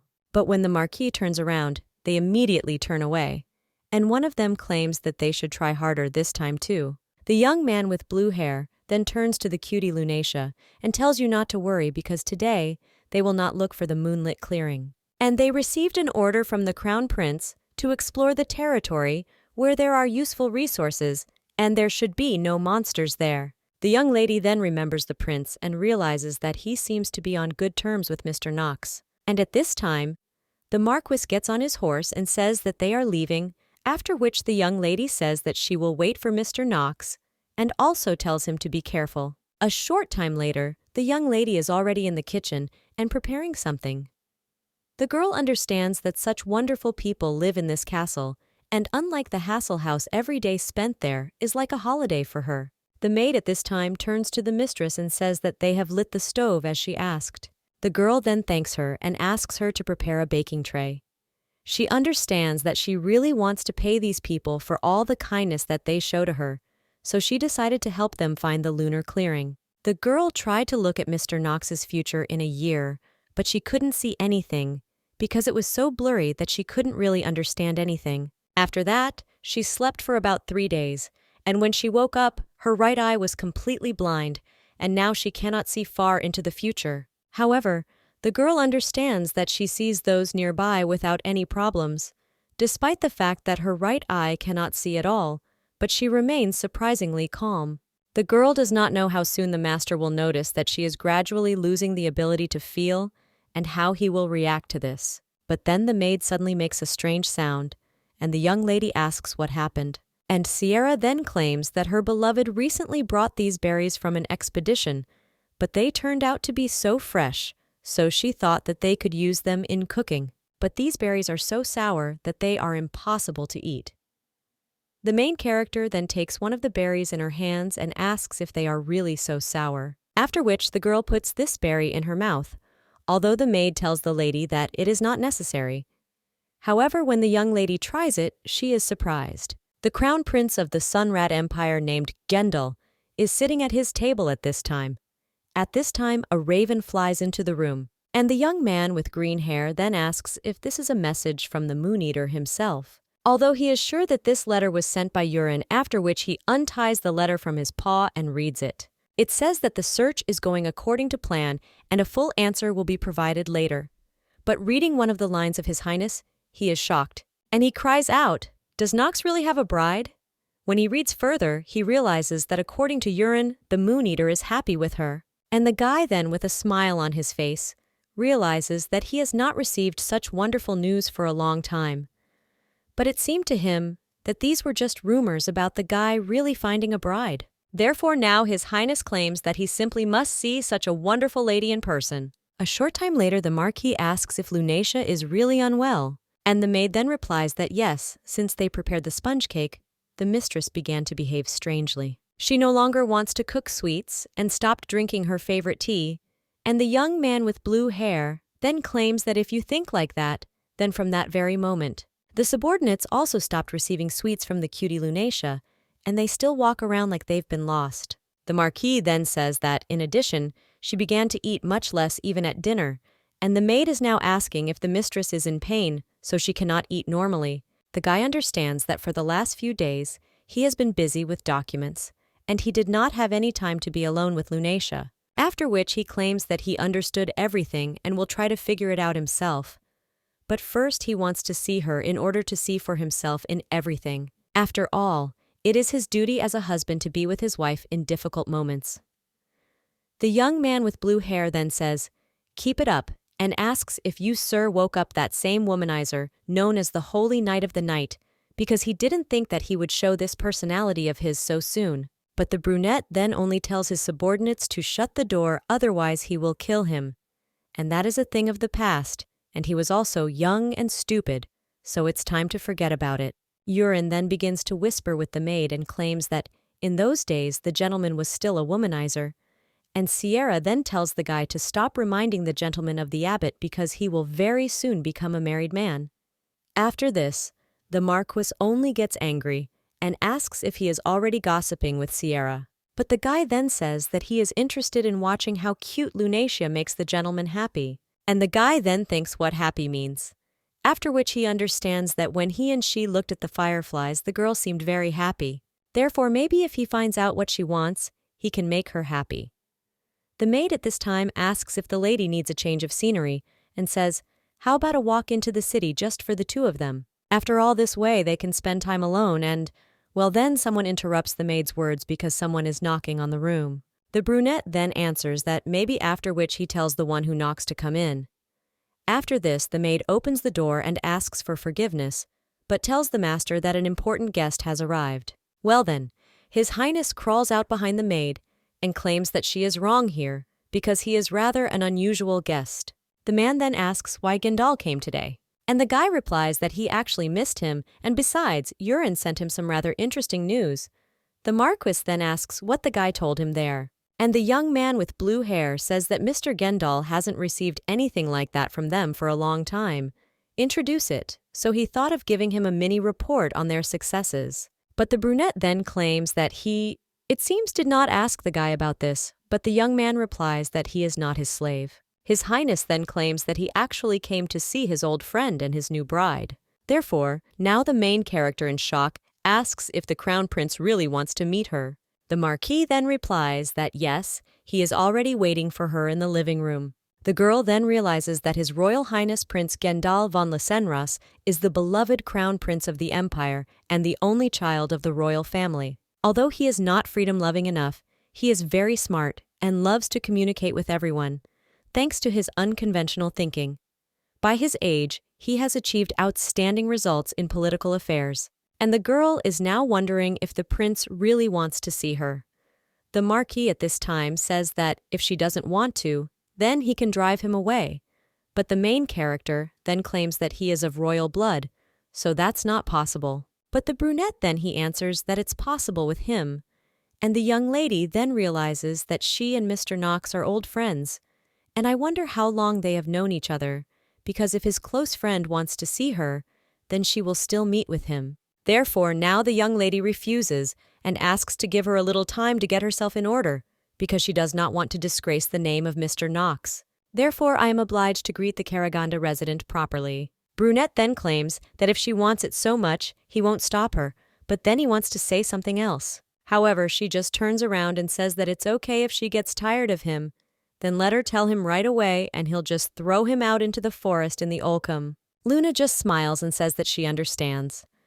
A short time later, the girl already enters the living room and asks for forgiveness for being late. The girl then lifts the hem of her dress and says that it is an honor for her to personally meet the prince of their empire, after which she asks to be allowed to introduce herself and claims that her name is Lunacia. Well, the guy then doesn't let her finish and says that the girl shouldn't be so serious because she can skip all the formalities. After all, he never liked this, after which the young man with green hair tells her to sit down because he just wants to chat. The main character then agrees, but she herself thinks that the rumors were true and he doesn't look like an aristocrat at all. The guy at this time claims that he is curious how a person like Knox could like her. After all, I knew that his boyfriend wouldn't just marry just anyone. The young lady then doesn't even know how to answer and understands that she just said that if he gets tired of him, he can get rid of her at any moment, but she cannot say so directly about it. His Highness then says that the guy's choice should have been influenced by something very significant, and out of curiosity, he studied documents about the Hassel family. And from old records, I learned that their family can see the future. They also say that in every generation, a child is born with a similar gift. The main character is then silent for a while, and then sighs, and she claims that this is just a story invented by her ancestors, and nothing more, after which she asks whether His Highness really believes in such a thing.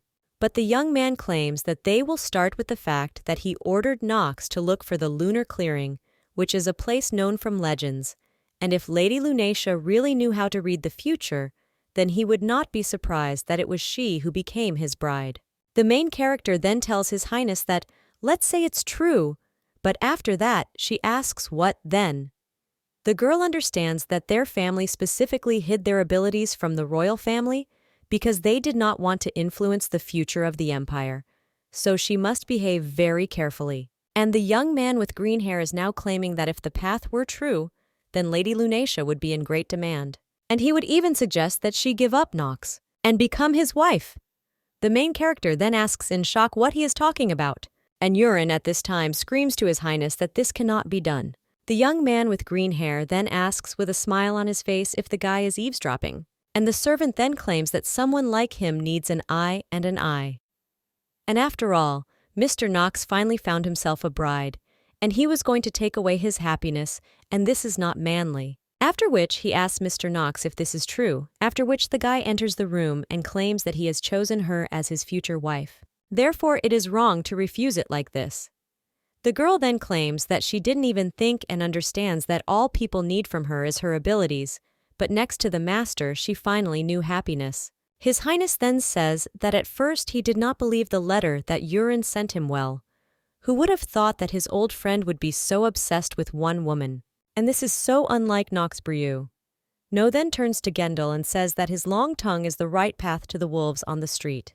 The Marquis then tells the guy to stop talking nonsense because he only confuses his bride with such talk, and he already has a chosen one. And she was recognized by his father as the next Empress. However, the guy replies that this is just a political marriage, and moreover, after the birth of at least one child, he can have as many concubines as he wants. And the main character thinks about the concubine's word and understands that if it weren't for His Highness's love for such jokes, she would have thought that she had been discovered and was going to be taken away from there intact in order to use her abilities. But the guy then smiles and says that it's a joke, but he's there to convey it, after which he shows a roll of paper. The brunette then asks what it is, and the guy replies that it is a letter from the emperor himself. And there he talks about how glad he is that Mr. Knox has met his destiny and really wants to meet his bride just like him. His Majesty wants him to get married right in the palace, and all expenses for this event will be borne by the imperial family. The brunette then snatches the letter from the prince's hands and then claims that it seems he was awarded the privilege of disobeying the emperor's orders in exchange for finding a moonlit clearing for his family.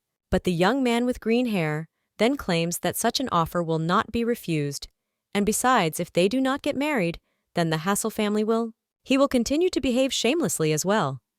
The main character then screams with her shoulder, "They are here," and the prince replies that it seems her family is angry with her because they are behaving so strangely.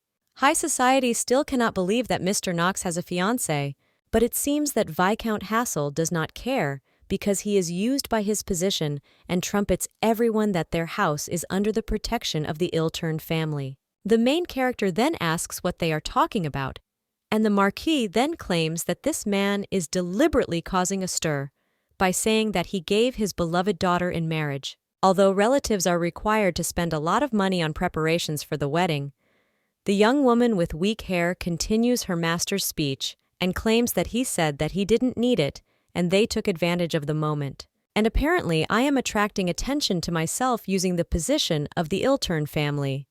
The guy then sighs and says that greed has never done anyone any honor, and they thought that if Mr. Knox was a recluse, then he will not know what rumors are circulating about him among the aristocracy. The main character then says that these people are still trying to achieve something after everything she has done.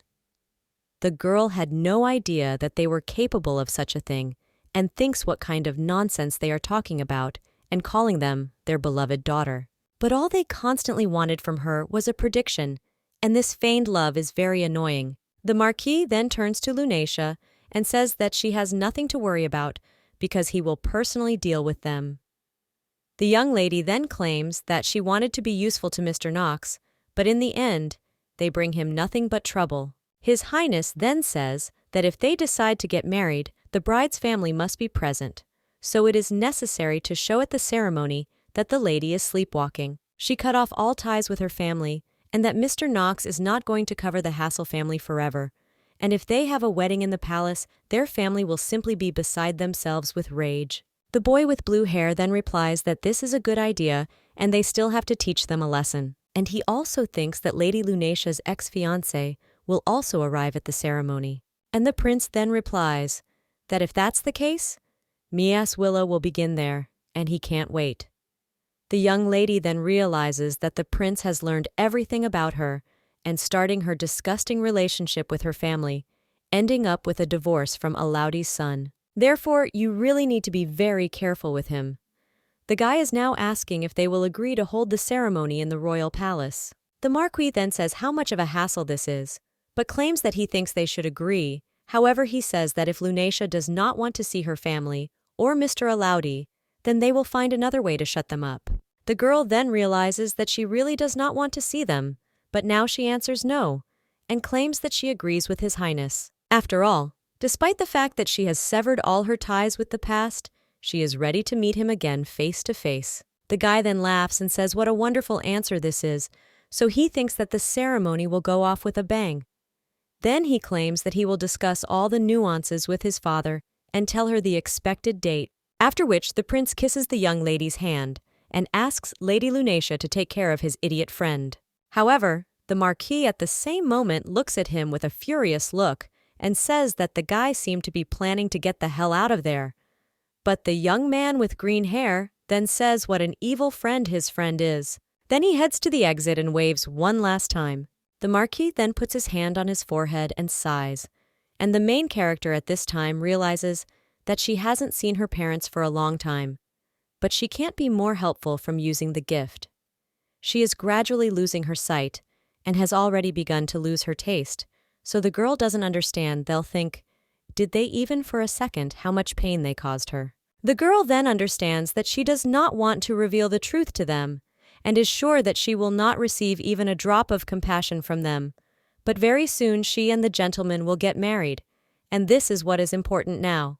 The young lady's younger sister is in her mansion at this time and realizes that she loves her family. After all, Daddy and Mommy always spoil her and sister Rosalyn and brother Soleil, always so kind to her.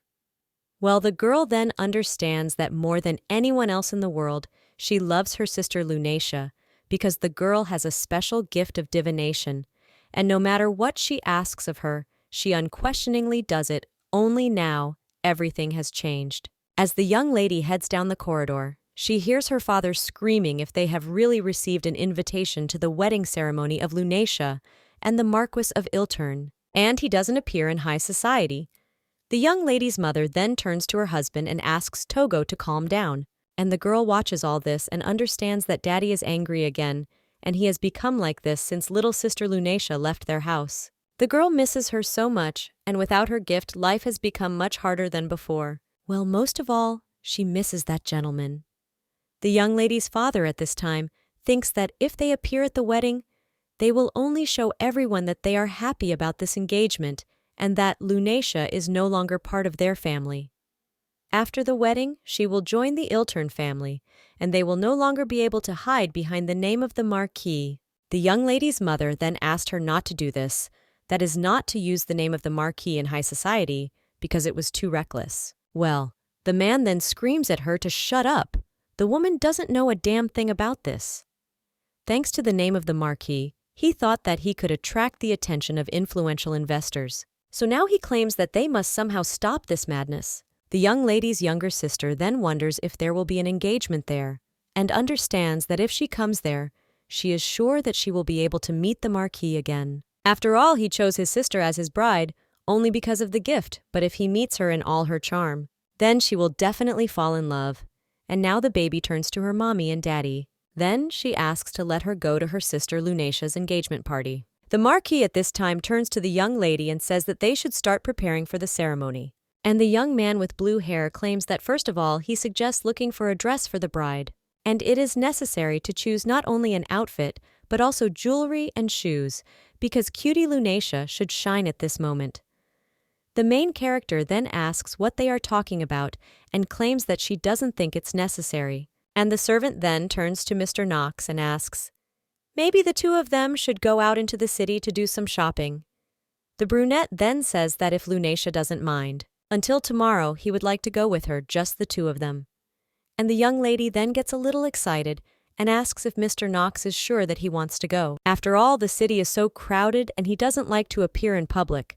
The guy then replies that he doesn't care, and if the girl is only worried about it, then she shouldn't. A young man with blue hair at this time turns to the gentleman and says that he should practice inviting ladies for a walk, because this is nowhere no good. However, the Marquis then turns around and looks at the guy furiously and then says that in any case, he would like to take a walk with Lunacia. The main character is not embarrassed after this, and the Marquis asks if she will keep him company. The girl understands that she will go out with Mr. Knox for the first time and thinks about what she should wear and how to put her hair up. This is so exciting, and the girl is looking forward to tomorrow. The next day, she finally finds herself in the city and says how beautiful it is. After an hour's carriage ride, they arrived at the spot. The girl also looks at the city and thinks that it is so quiet, but she thought that on the contrary, it would be very lively there. The brunette then claims that he hasn't been there for a long time, and now his family's residence in this city is managed by his younger brother, so people won't be too surprised to see him there. The main character then understands that Mr. Knox has a younger brother, but unlike her sisters and brother, he always spoke well of him, and the girl wonders how close they are. The guy at this time extends his hand and says that before they go to the store, let her give him her hand. The main character is a little surprised by this and asks what he is talking about. And the Marquis then replies that she can't see well with her right eye and can easily get lost in the crowd, so he wouldn't want her to get hurt, so it would be much safer. The young lady then says that he is right and thinks that she is so embarrassed by his behavior, but this only shows how Mr. Knox cares for her. One of the merchants at this time tells the sweet couple to come there. Then he asks if they would like fresh apples because this year they ripened surprisingly tasty, after which he holds out an apple and asks to try it. The young lady then takes the apple, but when she takes a bite, who understands that she no longer feels the taste. But the young lady also understands that Mr. Knox cannot be made to understand this. Therefore, with a smile on her face, she says that it is so delicious. But the guy then takes her hand and tells her to follow him. The young lady is then surprised, and the merchant also asks where they are going. But the Marquis then leads the young lady into an alley, after which he presses her against the wall, and the girl then asks what happened. Luna doesn't understand why he was so angry, and the Marquis then claims that he can easily understand when she is lying and hates it when people do that. The girl then claims that she doesn't understand what he's talking about. But the guy tells her to stop lying because he sees right through her. The girl then asks what it means to be disingenuous, and the guy claims that when she tried the apple, her reaction was too unnatural. And in fact, this apple is sour because he made an agreement with the shopkeeper, and it turns out that the girl intends to lie to him. The young lady then lets go of the apple from her hands and thinks how she can justify herself and whether she should tell the guy that she will soon lose all her 5 senses, and also that she is already completely blind in one eye and has practically no sense of taste. Well, the young lady understands that she didn't feel anything when she took a bite of that apple. However, if she tells him everything now, who knows how the situation will change, because they can send her back to her parents' house and only lock her up and use her abilities. But the girl is not satisfied with any of these options because no one has ever cared about her like that before. The Marquis sighs after this and claims that from the very beginning he suspected that she had secrets and still chose her as his bride. So now he tells the girl to answer his question and asks why she wants him to plunge her into eternal sleep in future. The young lady doesn't even know how to answer this. But at this time, someone turns to the guy and asks if this is his older brother. The Marquis then turns around and sees his younger brother. The boy then says that he is conducting an inspection there. This guy is the younger brother of House Knox named Sook, and the guy claims that he did not expect to meet a marriage in the place and was so surprised when he noticed him at that shop. The main character then thinks if this is Mr. Knox's brother, but they don't look alike at all, and the younger one is so cute. Sook then says that this girl must be, and the young lady then asks to let her introduce herself. Then she claims that her name is Luna Hassel, and she says that it's a pity that their meeting is taking place in such an inappropriate place, but this time she is like Mr. Knox's fiancé. However, the guy then doesn't let the young lady finish and asks her not to apologize because it was he who got into the conversation and didn't even really greet her. After which the guy doesn't say that his name is Sook Knox, and he is incredibly happy to meet her. The main character then thinks how cute this guy is, and he looks like a little squirrel that Soleil once caught in the forest. The guy then claims that when he heard that the guy had found a bride, he was so surprised, after which he turns to Lunacia and says that she will not believe how much he wanted to meet her. The girl then replies that she too, and the Marquis then turns to her and asks if they have finished exchanging greetings, because then they can go. The main character then thinks what he is talking about and whether the guy really doesn't want to communicate with his brother so much, because in comparison with Soleil, he is much nicer and more polite. Knox also tells Sook to hurry up and leave the alley, because it's harmful for him to be there. The guy then replies that he is completely fine, and they haven't seen each other for so long, so he just wanted to talk with his brother longer. After all, he doesn't show up at home at all, and the guy asks if the search for the lunar clearing near that mansion is still going on. The Marquis then replies that this is His Majesty's order, and his brother claims that this is just nonsense, and they sent him for a mythical plant that may not exist, and all for the sake of making a gift to the Empress. The main character then understands that this is true, and it seemed to her that the search for stones from the lunar glade was the desire of the Empress herself, but apparently everything is not so. The Marquis's younger brother then asks if there shouldn't be another reason for all this. And Knox replies that even if she is, it doesn't concern the guy in any way, and when the young man bucks, it still does. After all, he is waiting for his brother to finish this task as soon as possible, so that he can return everything to him by right. After all, he is not capable of leading people. The Marquis then asks if it is true because he was thinking of giving him the place of head of the house, and Mother would like this. Knox's younger brother then screams that this is not so. But after that, he immediately starts coughing heavily, and the young lady runs up to him and then asks if he is okay. The main thing is wondering if he is in poor health, And the Marquee then turns to his younger brother and advises him to rather use beige air. From the way they come out of the alley, the guy can finally catch his breath. But the main character suddenly sees her sister in the crowd and wonders if it was just Rosalyn. But the girl still doesn't understand why she's here, and it must have been her imagination. The main character then turns back to the Marquee's brother and pats him on the back, telling him to take a slow breath. The brunette at this time turns to his younger brother and says that he did not come alone, after which he asks where his guards are and whether his sick bride is really not with him. Well, then someone screams, "Who did this guy call violent?" This turns out to be the same bride of the Marquise's younger brother. Sook then turns to Ruby, and the girl then screams that she's had enough and asks if they have any idea how excited she was when he suddenly ran away. And the girl also says that Lord Sook in his position should take more care of his health. The guy then agrees and apologizes. And the girl then turns to the lady with purple hair and tells her to hurry up and let go of the Lord's hand. The main character then agrees, and Sook says that Ruby should not speak to her in such a tone because this is his brother's fiancée, and she was just worried about him. But then, the guy starts coughing again, and the girl then says that they should go and return to the carriage and then take the medicine. After which, she turns to Knox and says that about him, if he so wants to wander through the dark forest until the end of the day in search of moongrass, then the flag is in his hands. But the guy just got a bride. And someday her and the Lord's child will become the heir to the house of Iltern, so let him remember her word. The brunette then says that she should do as she pleases, after which the girl turns around and leaves. The main character then claims that it was like a hurricane swept through there. And Knox. Then he claims that this impudent lady is the bride of his younger brother and the only daughter of the Marquis of Fande. The young lady then thinks about Marquis Fanda and realizes that as far as she remembers, his wife is a central figure in secular society, and her mother was desperately trying to establish a relationship with her. Well, she believes that the daughter adopted a strong-willed character from her parent. The Marquis at this time says that anyway it's time for them, because they have already spent so much time and still haven't bought anything.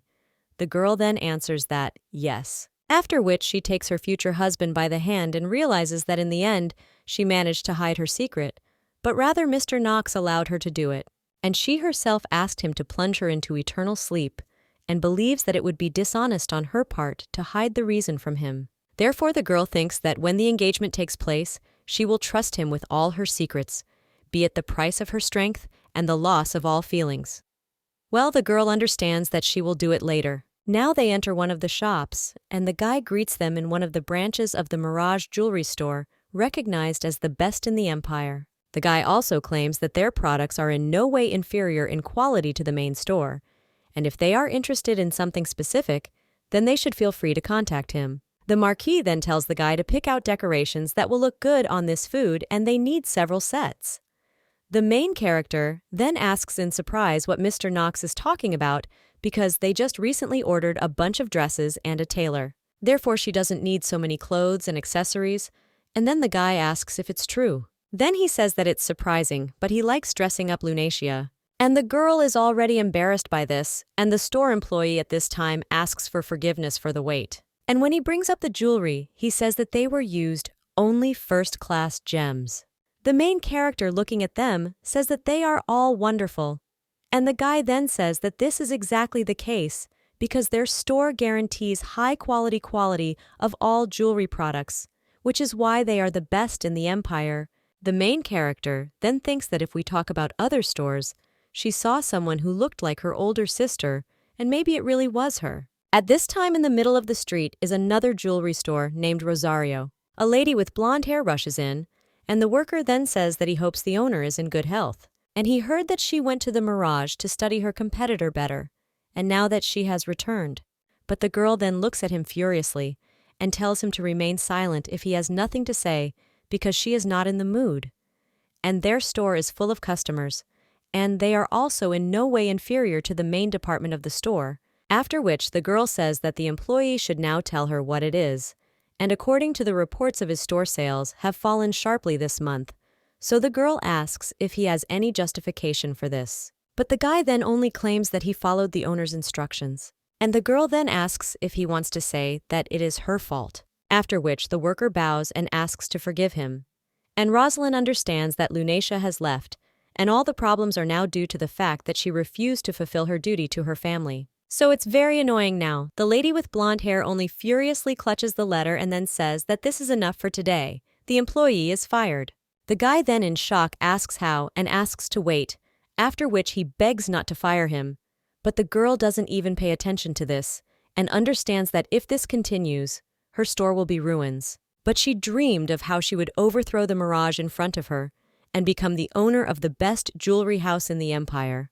The girl then takes one of the documents in her hands and realizes that she has long noticed this ghostly plant, and if she finds the gem fruits that this herb produces, then the sales of her stores will skyrocket. Therefore, now the girl claims that the moongrass will be hers. The young lady's maid at this time only admires the fact that the girl is wearing different outfits, and Sierra says that the lady is wonderful in everything, and then asks what they should do and what dress she will choose for the engagement banquets, because today she should be the main character of the evening.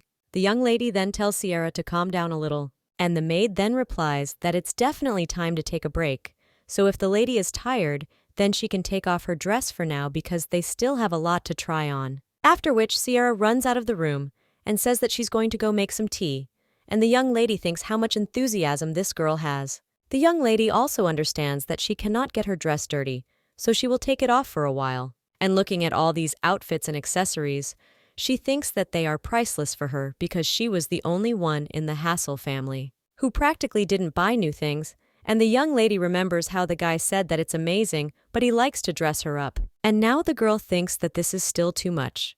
Well, then someone comes into the room, and the main character wonders if Sierra has already returned.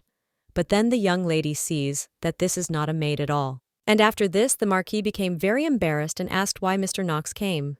Well, at that very moment, she turns around and screams in embarrassment. The guy then apologizes and says that he forgot to knock, and he himself understands that he should have already gotten used to the ruby of a woman's body. Well, now he says a little embarrassedly that he will turn away and asks if it's better for him to go out. The girl screams that this will do, and the brunette then claims that he noticed that there was a birthmark on her chest that looked like a clock, and she asks if it appeared because of her strength. The main character then replies that yes, and this mark appears on those who have the gift of divination. The Marquis then says that it must have been difficult for her with such power, especially considering her family. And the girl then replies that this is true, and initially she was just an addition to her brother heir and was not considered anything. But thanks to this power, her family finally began to pay attention to her, and at first she was happy, but they treated her just as a convenient tool. Hello, that's the way they are, people. The guy then asks if she was mistaken for an instrument, and then claims that this is a perfect comparison, after which the Marquis also indicates that the girl should sit down next to him, and then the young lady does so. And the brunette then says that his mother treated him the same way. The girl is then a little surprised, but at the same moment, the maid bursts into the room and asks the lady to forgive her for being late, and also says that her tea is ready. But the maid, when she sees her mistress sitting in almost nothing but her underwear, and the Marquis sitting next to her, comes into shock. The girl immediately kicks out the gentleman and asks what he's doing there, because he's not allowed to go there, and even if he's already been a couple with the girl at least 10 times, but even they first need to go through a certain procedure.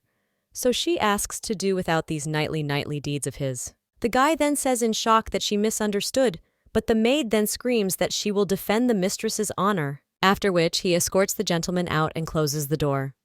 And the guy then thinks that he's actually the boss there, but then he sighs and realizes that he almost said too much, and he wonders if he has become too attached to the person, which asks to be plunged into eternal sleep. A little time later, the young lady is already in the imperial palace and realizes that for the first time there, she believes he is a very majestic and famous aristocrats, and also representatives of royal blood. They are there and everyone is watching them. In the hall, you can also hear gossip that this is a guy from the family of Marquee Ilter, nicknamed the Moon Eater, and he is a hero of the last war. Well, just think about it. There are those terrible rumors about him, however the guy is handsome, and one of the women says that she saw his younger brother in social circles from time to time, but he is on a completely different level. The guys then also gossip and asks if the girl next to him is the daughter of Viscount Hassel. But her father did not hesitate to talk at every corner about the fact that his daughter caught the Marquise in her net, but she is not at all like her sisters and brother.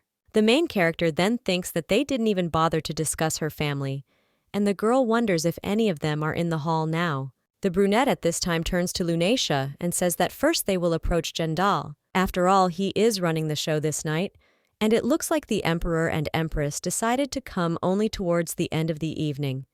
The main character then agrees. But suddenly someone screams her name, and when the girl turns around, she immediately looks at this person with contempt. After all, it turns out to be Rondell. Others from the Hassel family are also at the ball, and Soleil then says that Sister Luna has not arrived yet, and the youngest of the family then claims that the Marquise Ilter is also nowhere to be found. And did the heroes of the occasion really decide to be late? After which the baby turns to her brother and asks if she looks cute today. The guy then sighs and says that she is asking this again, and since the very morning she has been asking the same question. But the girl then screams that it's because it's a special night, and she wants to be incredibly sweet. The guy understands that Rosalyn's mother and sister did not come, and the father bows to everyone, and the guy is now a nanny for Cynthia. The guy also understands that months have passed since their last meeting with their sister Luna, but he still doesn't understand why the girl wasn't happy with it before, because they were a loving family and lived in an idyll, and she also had a wonderful fiancé Rondell. The girl now looks at her ex-fiancé and realizes that she did not think that she would meet him before meeting her family.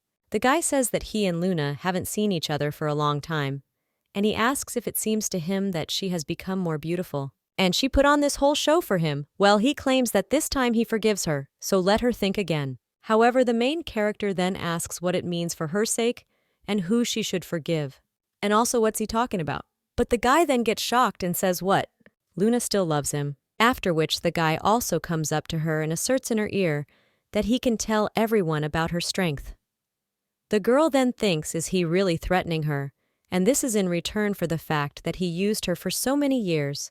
So the young lady thinks how glad she is that she didn't marry him. After which, she and the Marquis exchange glances and then smile. The guy is then very happy and says that Luna has finally realized her mistake. However, the young lady then only says that she is glad to see him today and thanks him for being able to take the time to devote the banquet on the occasion of her engagement to Mr. Knox. The guy then does not understand what Luna is talking about, and the young lady claims that the engagement to him was officially cancelled and everything was within the law, so she does not intend to maintain any relationship with him in the future. The guy then screams in shock, what is she talking about, and then claims that she wanted it herself. But after that, the Marquis approaches Rondell and says that it seems the guy has gained the courage to threaten his wife, after which he says that he should just try to mess things up and he will not vouch for the safety of his house. But first of all, the power transmitted in the Hassel house is perceived in society as a dubious thing. Therefore, Knox asks if anyone will believe the guy's stories, and they are going to kick him out of the second division for a number of mistakes. After this, the guy in shock asks how he knows about this, and the Marquis claims that from now on, until the end of his days, he will be haunted by only failures. Therefore, if he approaches his wife again, then let him not expect mercy. After which the Marquis heads back to the moon and says that he just wasted his time. After which the girl replies that he is right about this, and Rondell still cannot calm down. So he screams for them to wait. And when the young lady turns around asking what else the guy screams, that this is all wrong, and Luna had to marry him because then his future would be ideal. After which the guy bites his lip. And then he points to the Marquis claiming that he is challenging him to a duel. The guy then asks if he is dueling, but the main character at this time turns to her ex-husband and asks what he is talking about. The guy only claims that according to imperial law, he can challenge a knight to a duel at any time, and he has a sword. So let him take the fight and fight honestly. The young lady then turns to the Marquis and says that he is not obliged to agree because this is such an unceremonious act. Well then, she already sees that her future husband is standing in front of Rondell. The man then asks if the guy wants a fair fight and claims that it looks like he's just talking and is much too much, and then asks if he decided to go to extreme measures when he was backed into a corner. But he also claims to honor his bravery and accepts the challenge. Luna then screams asking Togo to wait and claims that there is no need for this. But the guy just waves his hand and says that Luna should move away because he was expecting something like this. But suddenly, someone in the hall starts clapping, and it turns out to be His Highness. He says that he overheard their conversation, after which the young lady says that this is Prince Gendel. The guy then just says how funny it is, because all the most interesting things are happening around his best friend and Lady Lunatia. After which the prince says that a duel is a good idea. And this is much more interesting than a simple score. The brunette then turns to the prince and says that he does not change. Rondell then turns to His Highness and asks for his consent to this duel. After all, if he wins, he wants to once again become Lady Lunatia's fiancé. The young man with green hair then asks if he wants the fight to be officially approved, because if so, it's good. And as a member of the royal family, he gives the go-ahead. The main character then, in shock, asks what he is talking about His Highness, at this time turning to Knox. And he asks what his conditions are. The guy then tells him to do as he knows, but if Rondell loses, then he should no longer dare to approach Lunatia, after which the prince agrees. And clapping his hands, he asks for guests and their attention. After all, it happened because of Lady Lunatia, who was present there. The two men are about to duel, and the guy asks why this isn't a scene from an opera. On the one hand, they have a knight and an ex-fiancé, and on the other, a man who was once even called the Holy Sword. And not everyone is lucky enough to witness this spectacle. People in the hall immediately begin to whisper and say that who would have thought that a duel would happen at the engagement? Is this event organized by the prince? Another guy claims that there will be interesting entertainment and what should be expected from His Highness, because the prince's way of thinking has always been progressive, so they can't wait. The main character watching all this understands that they are so looking forward to this sudden duel, and if something goes wrong during the ball, it can create a lot of scandals around her and Mr. Knox. Therefore, Prince Gendel made a separate spectacle for them to have fun, and he helped them out a lot. The main character realizes that she has never seen Mr. Knox fight with swords, except for battles with forest creatures. But the girl understands that fighting a person is a completely different matter, and Rondell is a rotten bastard, but he is an active knight, and fencing is his strong point. Knox then turns to the young lady and asks, "What's the matter? Is she really worried about him?" The main character then tries to answer, but the guy then puts his hand on her head and claims that he will not lose to this brainless boy who doesn't even know what the battlefield is, and this is all nothing more than a farce. Therefore, let the gene figure it out on its own. The main character then says with a smile on her face that she will just believe in him and watch. And the guy then agrees and says that since it comes down to it, he asks if she will agree to one condition and then says that if he defeats this kid, then she will honestly tell about her secrets.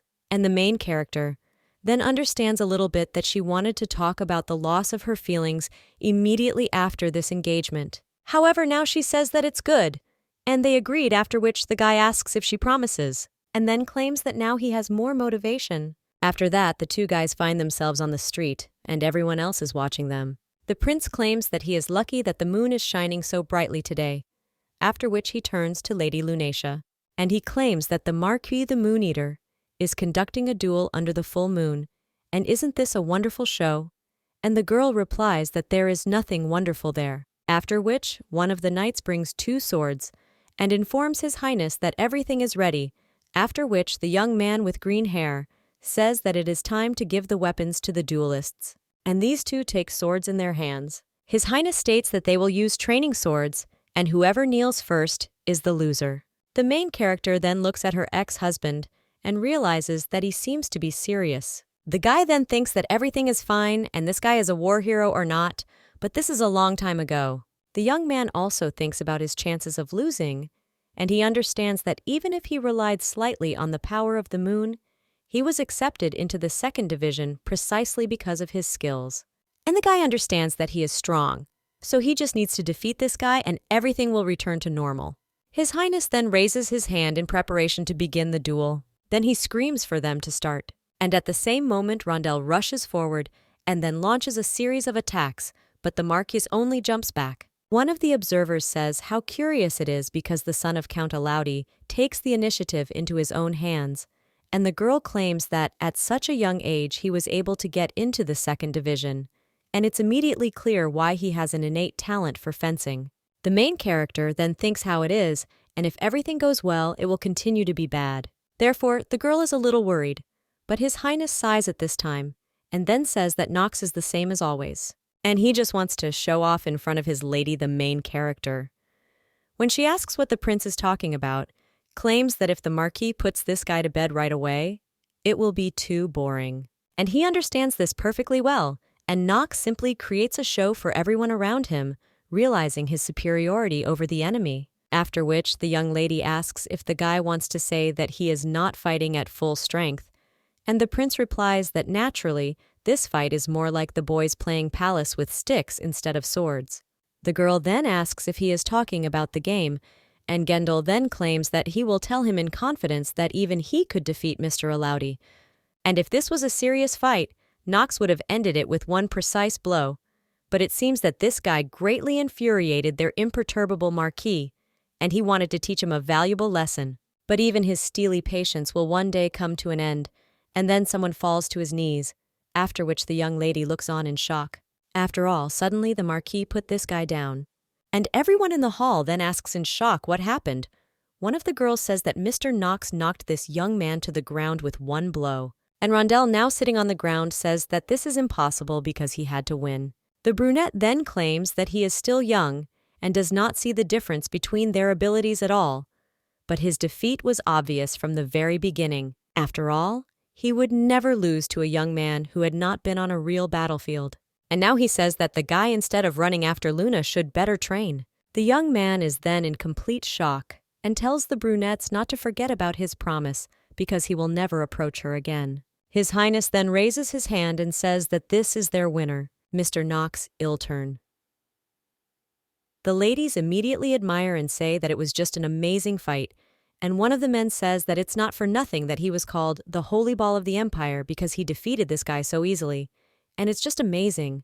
The main character then runs up and thinks that she also wants to congratulate Mr. Knox on his victory. Well, at this time, someone runs up in front of her, and it turns out to be Cynthia. The girl immediately approaches the Marquee and says that he was simply incredible, and she was constantly watching him. The girl then tries to be very nice and asks to be allowed to introduce herself, after which she claims that her name is Cynthia Hassel, and she is Lunatia's younger sister. But they already met once, and the girl asks if he remembers it was when he visited their house. But since then, she hasn't been able to get his image out of her head, and to be honest. But when Cynthia turns around, she sees that the guy is no longer there, and she screams in shock. What is it? The Marquis just approaches his future wife and asks if Lunatia saw how he defeated this guy. The main character then replies that yes, she saw everything from beginning to end, after which she congratulates him on his victory and claims that he did a great job, after which he says that Cynthia wanted to talk to him. And the girl then turns to the Marquis. However, the guy replies that such a noisy young lady does not interest him at all. The main character then realizes in shock that she is the youngest daughter of their family. Cynthia charmed every man who just looked at her, and only one could resist her charm. Therefore, the young lady now smiles warmly, but the Marquis then approaches her and says that what is more important is whether she remembers their agreement. The girl then replies that yes, and repeats her words that if Mr. Knox wins the duel, then she undertakes to tell all her secrets and claims that she will tell him everything. A short time later, 2 guards guarding the gate think that there is noise inside the palace, and one of them turns to the other and then claims that this is an ordinary evening on the occasion of the grind, so he does not understand why there is such a fuss. But another says that there, after all, the Moon Eater himself found a bride, and this is a truly unique event. So tonight it was ordered to strengthen the security of the palace, but no one came to change the guard, and the guy asked if they overslept. But at this time, someone is already standing next to the non-breathing servant and claims that he has finally reached the palace. But it's just a little more, and he will be able to take revenge for the destruction of his country, so he will finish off that devil. Whoever dared to take the life of his father, he will take revenge with his own hands. The main character at this time claims that she will tell about this secret only in private and not there, and the guy then agrees, after which he claims that they will talk about it when they return to the mansion, and then asks if she will try to escape. The main character replies that no, and that this mansion has also become her home. The girl understands that she is not going to return to her parents and be a tool in their hands for the rest of her life. And now the young lady is thinking that if Cynthia came to the reception, who must be someone else from the Hassel family there. But at this time, His Highness approaches them and says that Knox put on a great show. After all, he killed the boy in 2 counts, and he didn't expect anything less from his best friend. But the Marquis then claims that he does not remember considering him his best friend, and the young man with green hair tells him not to be modest. But Lunacia fell in love with him again while watching their fight, and the main character is a little embarrassed after that. Well, he claims that you can say it this way. The guy just sighs after this, and His Highness claims that he actually came to ask Lunacia if he could steal Knox for a few words. After all, he would like to discuss in more detail the progress of the search for the lunar clearing. The girl then asks if he is talking about the moonlit glade about the Marquee, then wonders if the prince wants to say that he should discuss work with him at the party, in honor of his own engagement.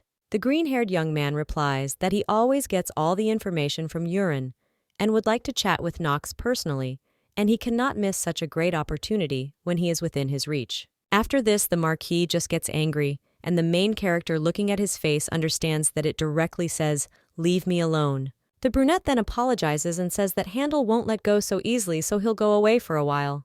And the main character replies that she is not a child, and she can be left alone for a while, so don't let him worry. The guy then agrees, and the young man with green hair says what a beautiful bride he has, and then they leave. And Luna then thinks that now that she is finally left alone, she can eat a little. But due to the loss of taste, her appetite also dropped sharply, and she lied to Sierra that she wanted to lose weight so that her evening dress would fit perfectly. But the girl only began to worry about her more when the main character is already heading to the table. Then her brother suddenly hugs her from behind, and the main character asks if this is Soleil. The guy then, with a smile on his face, says that he and his sister have not seen each other for a long time, and asks how she is doing and if everything is fine. The girl replies that yes, and she hopes that everything is fine with him too. The young lady understands that even though this guy is her twin brother, they are completely different in character, but the girl is even glad that he does not change at all.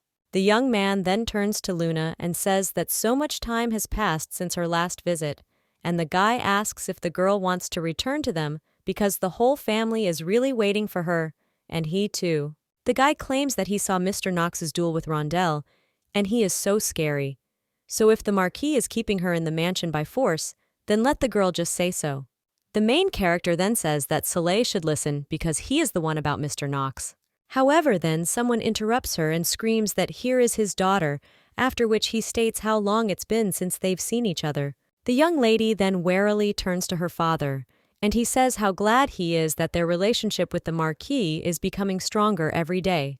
But he also says let the girl not forget about her family because they are looking forward to visiting her. The young lady then understands that this man speaks loudly to attract attention, and is trying to show everyone present what a caring father he is, and that he misses his daughter. But only one thing can be read in his eyes. This is so that the girl does not dare to blurt out too much and also deceives her fiancé and returns home alive. However, the girl then realizes that she is no longer subordinate to the Hassel house and must put an end to their relationship with them. Luna now asks to allow her father to clarify and then claims that she is no longer part of the Hassel family. The man is very surprised by this, and Soleil then turns to Luna and asks what she is doing. The girl only claims that she will very soon become part of the Ilter family. Therefore, the connection with the Hassel family is no longer out of the question, and henceforth their family will not help the Hassel family. The man then becomes furious, and the main character claims that her fiancé has still been kind to them because they are her parents. But after the wedding, he will not support them. The young lady's father then asks in shock what she is talking about. Everyone in the room starts whispering and asking what they are talking about, and whether Hassel was receiving support from the Ilter family. Another man then claims that this is the first time he has heard about this, because if it were so, the Marquise's family would confirm it. After this, the man becomes even more tense, and the main game does not claim that they have finally met. Then she asks if her father could show her the document that they concluded with Mr. Knox on the occasion of their engagement. The man then says how obnoxious this girl is, and he hid behind the name of the Marquis to protect their family, so how can she be so ungrateful? But the girl then claims that she has already said and repeats again that they are no longer a family. The man then in shock asks what she is talking about, and the young lady claims that if he tries to raise his voice at her in secular society, it will be considered bad manners, so let him not disappoint her anymore. When the young lady finally goes out onto the balcony, she thinks how tired she is, but she is an honorary hostel of His Highness and will not be able to leave so easily, so she thinks that she will take a little rest and return to the guests. But then someone comes up behind her and asks her to listen. The girl then turns around and thinks who it is. But then she sees that it is Lord Sook, and the guy with a smile on his face claims that he is glad to meet Lady Lunacia again. He claims that there are so many guests in the hall, and it's stuffy, so he even felt dizzy, and he also asks if the lady would mind if he kept her company for a while. The girl then replies that, of course it is possible, and he understands that this is true, and the lord is in poor health. But the girl then asks if he really arrived for the evening alone, and how did his bride know she saw her mother, Countess Fand, in the hall? The guy then claims that Ruby doesn't really like his older brother. That's why she didn't come to the banquet today, and also claimed that if something happened, her mother would look after him. The main character then smiles and says that this is what the guy is saying, that he was still able to persuade her, and at first the girl flatly refused. But then she said that as soon as she finished work, she would join him, and that was the last thing she said before he left. The guy also claims that he is a little harmful at times, and the young lady then thinks in her mind whether it's really just a little bit. And the young man then claims that the first thing he wanted to say was Lady Lunacia. This is what maintains his alliance with his brother. The guy also claims that Knox has a rather difficult character, so he is glad that he found a person who could accept him as he is. And the guy had to go through a lot, so he wants him to find his happiness again. The young lady, when she asks what he's talking about, he's Knox's little brother. Then he claims that he will tell her, but let the girl just not say anything to his older brother, because he wants to tell her the secret of the House of Ilter. In fact, he and his brother were born from different mothers, and the woman who gave birth to his brother. He came as his mother's sister, to whom their father was officially engaged. However, he secretly loved her sister, and their romance led to the birth of Knox, and the father had little interest in his bride. But when his mother found out about everything, her anger knew no bounds. And the woman then desperately screamed, why did she deserve such humiliation? After all, her own sister was pregnant by her own husband. Therefore, she screamed that she would not allow this child to be born. His mother's prayers were answered, and her sister fell into eternal sleep during childbirth. And in order to protect the honor of their house, his brother told everyone that they were children of the same parents, but his mother simply could not love him. From the moment the boy was born, everyone forgot about the existence of the eldest son. The main character then asks how this can happen, and the guy claims that in truth, his mother wanted him to inherit the position of head of the Ilter family, and the girl must know that the place of head goes to the eldest child, and besides, Sook was born with poor health. Therefore, the guy claims that his father was against him becoming his successor and chose the brothers. But the young lady then asks if the guy was offended by the fact that his father handed over the type to Mr. Knox.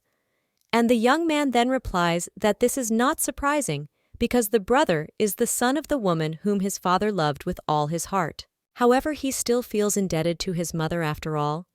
Except for her father, they obey her will. While fulfilling her dream, the mother entered into an agreement with her father, who stipulated that the title of head of the Ilter clan would be inherited by the one who first has a child. And the main character then realizes that she remembers Ruby's words. She claimed that Mr. Knox had just got a bride, and that someday her and the Lord's child would become the heir to the House of Ilter. But the guy then says that this is not all, and by the will of his mother, his brother went to war, and when he returned a hero from the battlefield, the young man was very happy, and said that he was so happy that his brother had returned Knox, then said that they had not seen each other for a long time. And the young man then turned to his brother, and then asked if everything was okay with him, but he needed to rest. But the guy's mother then said that he should not approach him, and Sook then asked what she was talking about. But the woman only said what a pity that this disgusting brat did not plunge into eternal sleep during the war. Luna is now in shock and asks how she could say such a thing. He just sighs and says that his mother always behaved like this with him, and asks him to forgive her for this. And so the guy claims that he hopes Lady Lunacia will give birth to a child as soon as possible, and his brother will become the official head of the family in his place. The girl is then very embarrassed and in shock asks what he is talking about and whether she should give birth. But the young man then asks if she didn't plan to give birth to an heir in the near future. The main character then understands that this usually happens after a wedding because the newlyweds are thinking about having a child and everything would be fine, but in their case, given her future, she will not be able to give birth to a child for Mr. Knox. After all, she herself told him that he is not obliged to love her. Well, when a girl thinks about this, she doesn't understand why she feels pain. Suk then claims that their conversation went on for a long time, but he hopes that the girl will take care of his brother, and also claims that when he first saw her in the city with him, he noticed how much he had changed, and the young lady asked what changed means because she wouldn't understand. But she understands that until all her 5 feelings disappear, she wants to stay with Mr. Knox until the very end. At this time, the guy just turns around and says that he'll probably return to the hall, and the girl agrees. But when the young lady looks down from the balcony, she sees Cynthia there, after which she thinks what she is doing there all alone. Suk then asks Lady Lunacia if something is wrong, and the main character replies that she doesn't even think about whether she should ignore what she saw. Well, she understands that the girl never walked alone, and someone always looked after her, and usually it was Soleil. Now the young lady thanks Lord Suk for telling her a little about Mr. Knox, but claims that all she can do for him is to be there. After which the young man with a smile on his face tells her to believe because this is enough. After which he asks Lady Lunacia to become a real family for his brother. The young lady wants to say something else but still stops, and the guy then says that then he'll probably go. But at the same moment, her brother runs up to Luna and screams. The main character then asks what he is doing there because she thought that he was looking after Cynthia. The young man then cries out whether she saw her. After all, the girl threw a tantrum that she had lost her earring and forced her to look for it. And he was told to keep an eye on her, so his father will be furious if he finds out. The main character now understands what the girl was doing in the backyard all alone, and she was watching Mr. Knox's fight. So she apparently assumed that she had broken off her earring there. And now the lady with purple hair says that about Cynthia However, the girl doesn't have time to finish when someone else comes up to them and asks if it's the tomboy Soleil. The guy then screams out what the teacher is doing there, and the main character realizes that apparently this is his mentor from the Knightly Academy. The man then claims that he served with Mr. Ilter in the war, so of course he came to the evening in honor of his engagement. But more importantly, he claims that yesterday Soleil skipped the battle exam, and the guy then screams how he found out. And the man replies that it's nice that his family is there too, because it's worth meeting his father and telling the guy about his low academic performance lately. The young man then asks the teacher not to do this, and the teacher then asks if the guy also saw the battle of Mr. Iltern and Alaudi's son. And after all, the guy needs to look up to him. After which he pulls the young man by the hand and says that he will retake him right there. The main character then asks for forgiveness and says that she is forced to leave the Lord because she recently saw her younger sister in the backyard, so she will go find her and return her to her father. The girl understands that Cynthia has always been a very capricious child, but Soleil always sat down to look after her, and only she sometimes managed to cope with the girl's character. But be that as it may, she is just a naughty child, and this time so be it, she will help Soleil with her. But Suk then turns to the young lady and asks, maybe he should go with her, otherwise. Walking alone in the night garden is a little dangerous. The girl then says that it belongs to the royal palace, so don't let the Lord worry because she will soon return to the guests. And if he gets into trouble again because of her, his fiancé will be angry. A short time later, the main character is already in the garden and asks where Cynthia is, after which the girl wonders if she is there, and maybe the baby has already found the earring and returned. The main character then sighs and thinks that although she has already gotten used to her blindness in her right eye, it is still alarming to go out somewhere at night without an escort. And besides, she had already lost the taste of hay. The girl then remembers the Lord's words about how the lady would become his brother's real family. Therefore, the main character remembers the guy and thinks that this is impossible because in 6 months, she will lose almost all her feelings. But suddenly the young lady somehow sees her sitting behind a bush. Then he asks if there is anyone there, but when he sees this terrible picture, he asks the man lying on the floor if he is okay.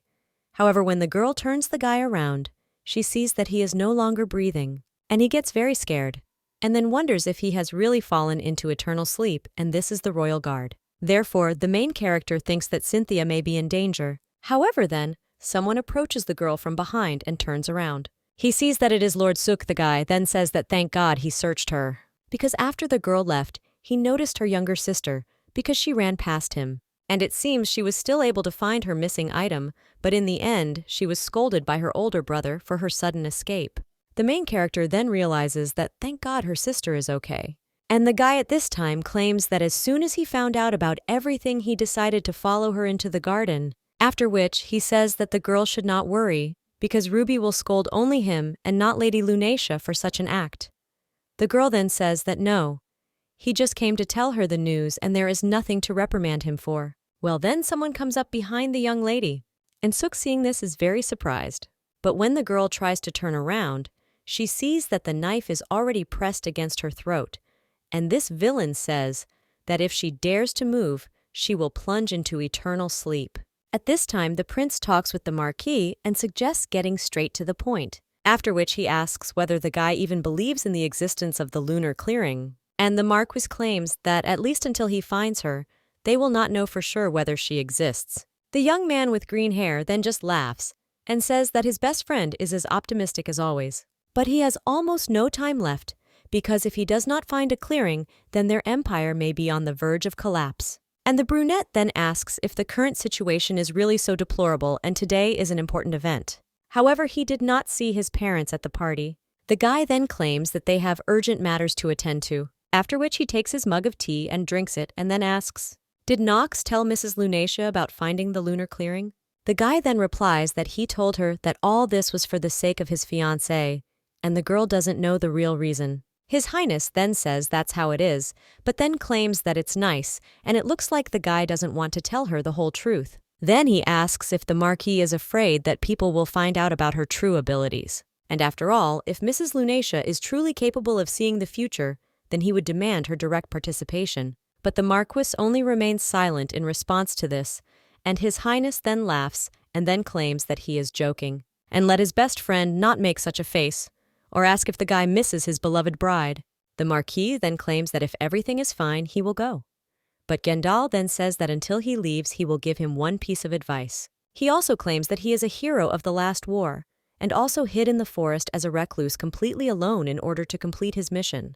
But after the battles, he still has many enemies, and now that he has a bride, they will try to harm him through Lady Lunacia. So His Highness tells Knox to be careful. The villain at this time asks the young lady if she is by chance the bride of that devil Knox Ilter. And the girl then asks who he is after, which the man claims that he is a survivor from the kingdom of Chevalon.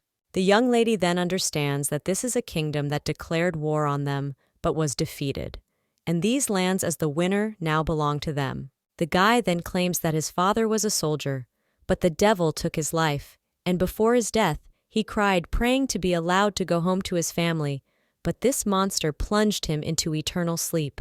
And now the guy screams that he will repay him in kind, after which he will kill him with his own hands and take revenge for his family and his home. The main character then understands that after the war, people crave revenge more than ever, but they do not know everything that happened on the battlefield. And she is sure that everything was not as simple as he says. But it seems this guy is not going to listen, after which he only claims that he will take away the most valuable thing from this demon, and this is the life of his beloved bride. The bitch then screams for the guy to let the girl go now, because he is on the territory of the royal palace, and if they see him, they will immediately be plunged into eternal sleep. Well, the guy asks if he is Sock's little brother, and what kind of luck is this, because as soon as he puts this girl into eternal sleep, the guy will follow her. And besides, he has nowhere else to return, and he came there for the sake of revenge, so his grave will be here. The main character only remembers how she said that if she becomes a burden for the Marquis, he will have the right to end her life. And the girl understands that this guy is full of determination. Well, she has a goal, and that is that until all her 5 senses disappear, she will remain next to Mr. Knox. And he won't allow someone like him take her life. After which, the young lady sees Knox's brother immediately running to save her, and he will succeed. But at that very moment, this stranger will attack him and then take his life. The man now points his dagger at the young lady and screams that if he doesn't do anything, then how can Lord Sook Dai touch him? Well, at this time, the guy is already running and screaming Lunasia's name. However, the girl then screams for him not to do this. Then he pushes the attacker away, and he takes the Lord by the hand and then drags him along. The girl screams for someone to come to the rescue because the villain has entered the palace. Well, suddenly, the girl hears how the guy is getting worse, after which he completely falls to the floor. And the young lady is shocked, screams his name. The guy then tries to catch his breath, and the main character says that he has lost his breath and asks what to do. The girl understands that it is strange that there is not a single guard nearby. And today, so many people have gathered in the palace, but no one responded to their cries for help, and very few guests come to this part of the garden. Therefore, the girl understands that they need to run to the entrance to the hall. But now this is impossible. The guy then asks Lunasia to run, and the girl then asks in shock what he is talking about. After all, she can't leave him there. Well, the guy then claims that he will simply hide from him in the bushes, and don't let it worry, because he can catch up with her, so let the girl hurry into the hall. The main character then thinks whether he is lying to her, so that she will leave as soon as possible, after which she understands that she needs to see what will happen if she leaves him there. And the young lady once again uses her power and then sees that if she runs away, the guy will end. And then Ruby will only look in horror at the lifeless body of her husband. Therefore now the main character realizes in shock that she has no strength left, but it's obvious that if she left the Lord there, he would fall into eternal sleep. And the girl understands that she cannot allow this, after which she claims that this guy will very soon find them and she will distract him, and the guy must run. The young man then asks what she's talking about. The girl replies that he has a better chance of finding the entrance in the dark, so let him call for help. But the guy then tells Lady Lunasia to wait. However, the main character then turns to him and tells him not to be afraid, because tonight no one else will die, and she will not allow this. Well, when the girl runs, she notices that this guy is sitting in the bushes. The guy then notices the girl and immediately jumps out and starts running after her. The main character then realizes that she is wondering if the Lord was able to get to the hall and call for help. After all, she can no longer run, and she can no longer see with only one eye, and it's even harder for her to move in the dark. But suddenly the girl trips over a tree root and falls to the floor. At the same moment, this attacker comes up from behind and says what a playful girl she is, and she looks completely ordinary. But the guy then claims that she will become his first victim, and he will definitely take revenge on this devil. The girl then closes her eyes and prepares for the worst. But then she hears someone calling her, and he asks if it's Mr. Knox. The guy then repels the attacker's attack and says that he can win even with a training sword, after which he completely knocks the dagger out of his hands. And then it gets closer and closer to the attacker. Then she hits him in the stomach with the hilt of the sword, and the guy immediately falls. But the Marquee then tramples him with his foot. Then he asks if the guy walking around at night knows a woman who raised his hand, and he was lucky that it was an ordinary wooden ball. However, if he had a real one, the guy would have gone to heaven a long time ago. The attacker then screams that he is a real devil, but he immediately gets hit in the forehead with a sword and then loses consciousness. And at this time the Marquis approaches Lunasia, and he apologizes for being late. Then he asks if she is injured. The main characters do not answer that everything is fine, but then ask how he found her. The Marquise then claims that her brother made a fuss about not being able to find her for some urgent conversation, and he had a bad feeling, so he went out into the garden, and there he already came across his younger brother. The Lord is approaching them at this time. Then he turns to Lady Lunasia and his brother. The girl then realizes that Lady Ruby is also there, but in her charge it was she who discovered the Lord already lifeless. Now the woman turns to the main character and says that thanks to her, Lord Sook was able to escape and call for help. The guy then replies that this is true, and thanks to her, he was able to meet Ruby and Knox, and luckily she had medicine, so he immediately felt better. After which he claims that Lady Lunasia is very brave, and the girl then asks what he is talking about. And she replies that she didn't do anything like that, but she herself understands that she just saw a future that she wouldn't want in reality. Ruby then states that on her own behalf, she wants to express her sincere gratitude to her, after which she becomes a little embarrassed and looks away, thanks her for helping the Lord, and also claims that she wants to apologize for her disrespectful behavior earlier. Before Lady Lunasia, the main character then turns to Lady Ruby And the Marquee at this time claims that the girl was worried about her psychological state and wanted to cheer her up a little in this way. But the girl then asks what he is saying, after which he screams for them to shut up and says how unbearable Knox is. The main character smiles after this and realizes that this time she managed to save a person's life, thanks to her powers. Well, she understands that she is also glad that it was Mr. Knox who came to her aid, because as soon as she heard his voice, she immediately felt so calm and she is so grateful to him. But suddenly, the young lady's head begins to split and she cringes in pain. The Marquee at this time claims that first they should call the guards, and they need to tie up the intruder and also send him to prison. But when he turns to the young lady, he sees that she is still writhing in pain. The main character then just falls to the floor and thinks how much it hurts her, as if someone is trying to tear out her ears. A little time later, the girl wakes up in her bed and wonders where she is, after which she realizes that this is her room, and she and Mr. Knox arrived at the palace on the occasion of their engagement, after which he fought a duel. And then they threatened her, so the girl remembers that a villain entered the palace. Well, the girl remembers that Mr. Knox saved her, but she does not understand what happened next. At this time, the maid enters the room. The main character asks Sierra if this is it. But after that, the girl only turns to the mistress with tears in her eyes and says something to her. But the young lady then asks what she is talking about and then claims that she doesn't understand anything. The maid continues to talk about the young lady changing after this, but claims that she cannot hear her at all, and then asks if she can speak louder. The girl then runs away and asks how, and turns to Mr. Knox. Luna then realizes that she lost her hearing and that's why it happened. What a whole evening? She predicted the future as many as 2 times, and even though she was ready for such an outcome, but the reality turned out to be much worse. And a little later, Mr. Knox runs into the room, after which they cry out whether she has woken up. However, the girl sits in the same position and looks out the window, after which the guy asks what happened, and when he grabs her hand. Then the young lady turns around and greets Mr. Knox. The guy then looks at her in shock, and then he just hugs her tightly. The young lady then screams out what Mr. Knox is doing, and the guy then claims that thank God she finally woke up. And the girl then realizes that she can hear him, and it's probably because he's talking right next to her ear. The guy then claims that 2 weeks have passed since she fell unconscious in the royal garden, and the main character then asks if she really slept for so long. And the guy replies that he already thought that she would never wake up and thought that he lost her, so now he only hugs her tighter and claims that he offended her so much while plunging into eternal sleep, but he was not at all ready for her. The young lady then turns a little surprised to Mr. Knox, and the guy at this time only claims that he does not want to lose her.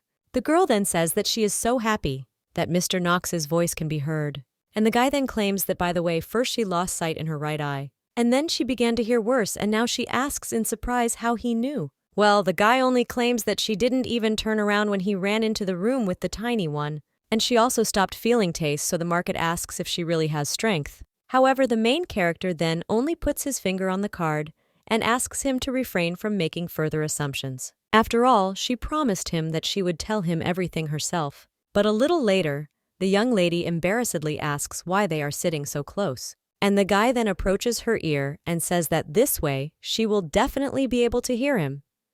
The girl then understands that she is worried about something completely different, and that is what Mr. Urine is. He misunderstood what was happening there and just silently left with a mysterious smile. The Marquee at this time turns to the young lady and says that vision, hearing, and even taste, is this all a price to pay for her powers?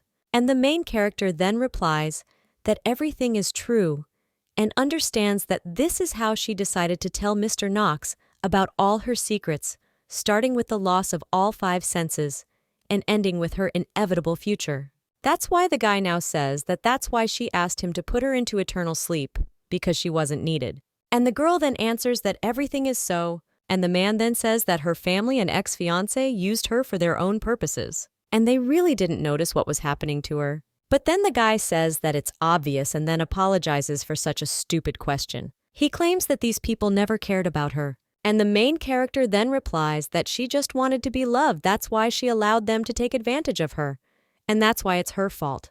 The Marquee then turns to Lunacia after asking if the loss of 5 senses cannot be reversed, and she only has 6 months of life left. And the girl replies that this is true, and she understands that she has finally opened up to at least someone.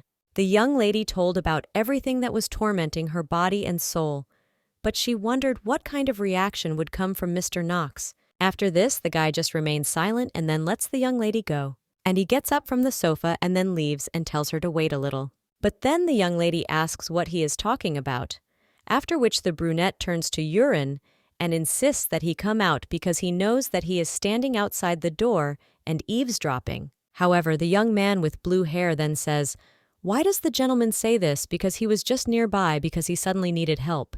But the Marquis then claims that he does not care and says that he should bring the same thing to the expedition, after which the guy agrees and says that he listens and obeys. Knox then turns to Luna.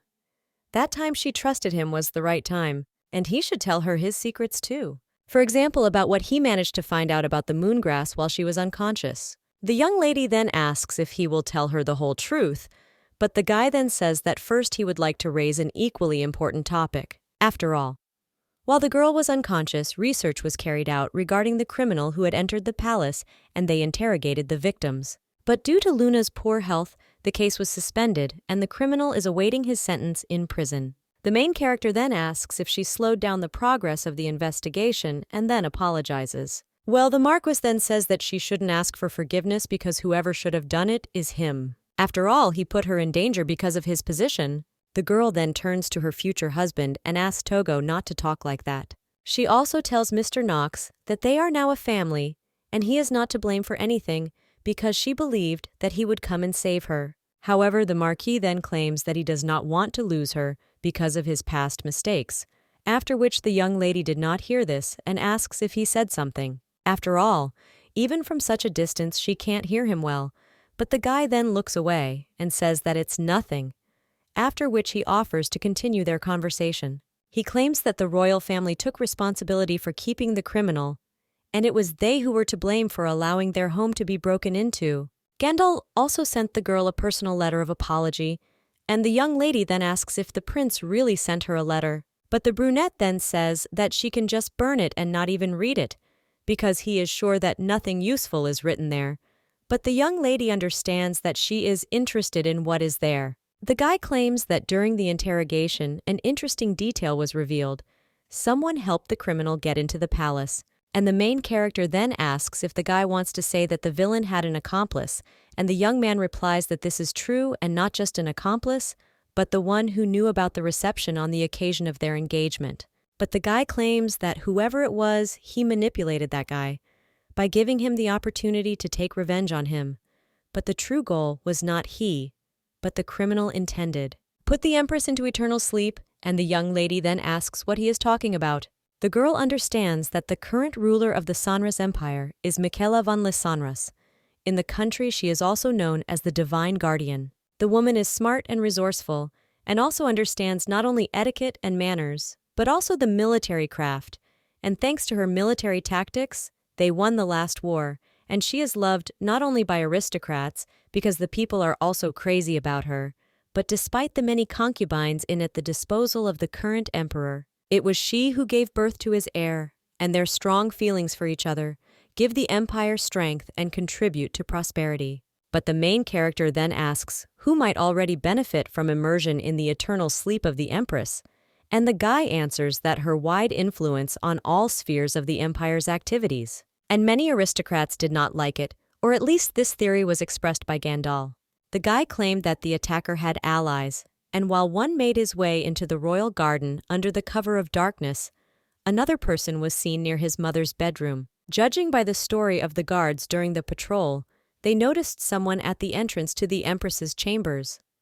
But at this time, his mother was not expecting guests, and apparently because of the commotion that began in the garden, he was able to escape without really doing anything. Yes, and in addition, during interrogation, it turned out that this boy knew the secret of the imperial family, and he knew that his mother was not well. But only those close to the royal family know about this, so the one who plunged into eternal sleep, or the person who works in the palace. Either someone from the highest level knows that they are closely connected with the royal family, and the Marquis claims that whoever it is, he will take into account his suspicions and personally conduct an investigation. After which, the prince told Knox to find the lunar clearing as soon as possible. And the guy then replied that he was obeying, and the main character is now in shock, asking if Her Majesty is sick. And the Marquee replies that this is true and it is not being advertised yet. But the Empress fell ill with a severe form of an incurable disease, and all the imperial family does is try to keep her alive.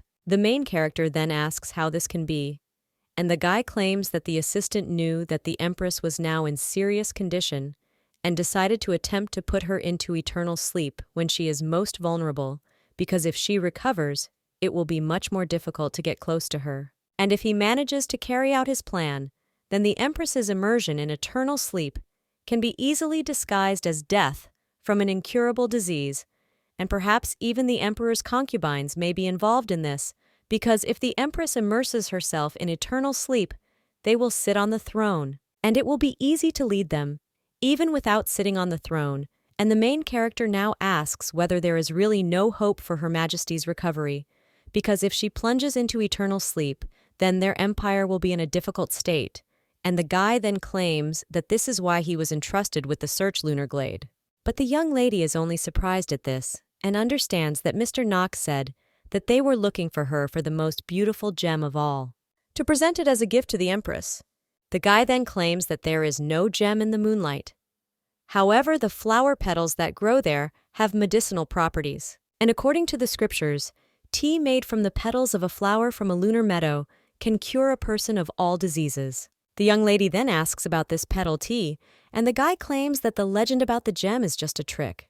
But in the stone manuscripts there was a story about a flower that brings people back to life, and it is also spoken about in other legends of their empire. After which the young lady asks if this means that he was entrusted with searching for the lunar clearing in order to save the Empress. And the guy then answers that yes, and claims that this flower is the only hope for her recovery. After all, he not only cures diseases and brings people back to life, but is also able to give people lost sight and hearing. The main character is then surprised and asks what he is talking about, and the Marquis only turns to her and claims that he wants to save her from the inevitable future. Then she claims that she will find this flower and return all her lost feelings. The main character then asks if he will save her from the inevitable future, and the girl thinks whether the flower petals from the lunar meadow will really be able to return all her 5 senses to her. But she understands that the memoirs say that this process is irreversible, and the guy at this time replies that of course he has no guarantee that these flowers will be able to heal her. But he wants to take a risk and give her the happy future she deserves. And the young lady then thanks him for his kindness, and then claims that in the name of their empire, for the sake of Her Majesty, and for the sake of her bright future, she wants to help him find the lunar clearing. The brunette then claims that if she wants it so much, then he agrees, says a lot, so that the girl does not use her abilities too often and even asks her about it. After which the young lady agrees and says that in return, she wants him to promise her something. Therefore, now the young lady claims that if they still cannot find the moonlit clearing, or cast the flowers and do not blink to return her feelings to her again, then let the Marquis promise her that in this case he will plunge her into eternal sleep. The guy then thinks in shock how she can talk about this with a smile on her face, but then he only sadly looks away and agrees. The main character only smiles harder in response to this. And at this time, a young man with blue hair comes into the room and apologizes for the wait.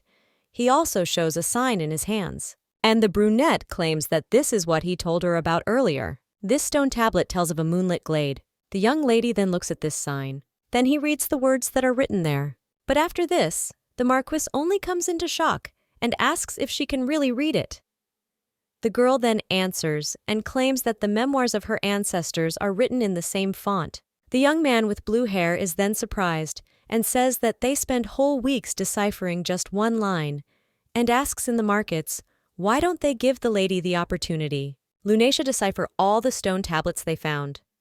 The girl then replies with a joyful smile that she will be happy to help them. And at this time, she herself thinks what kind of luck this is because she can be useful to the master even without her abilities. The young man with blue hair only smiles after this.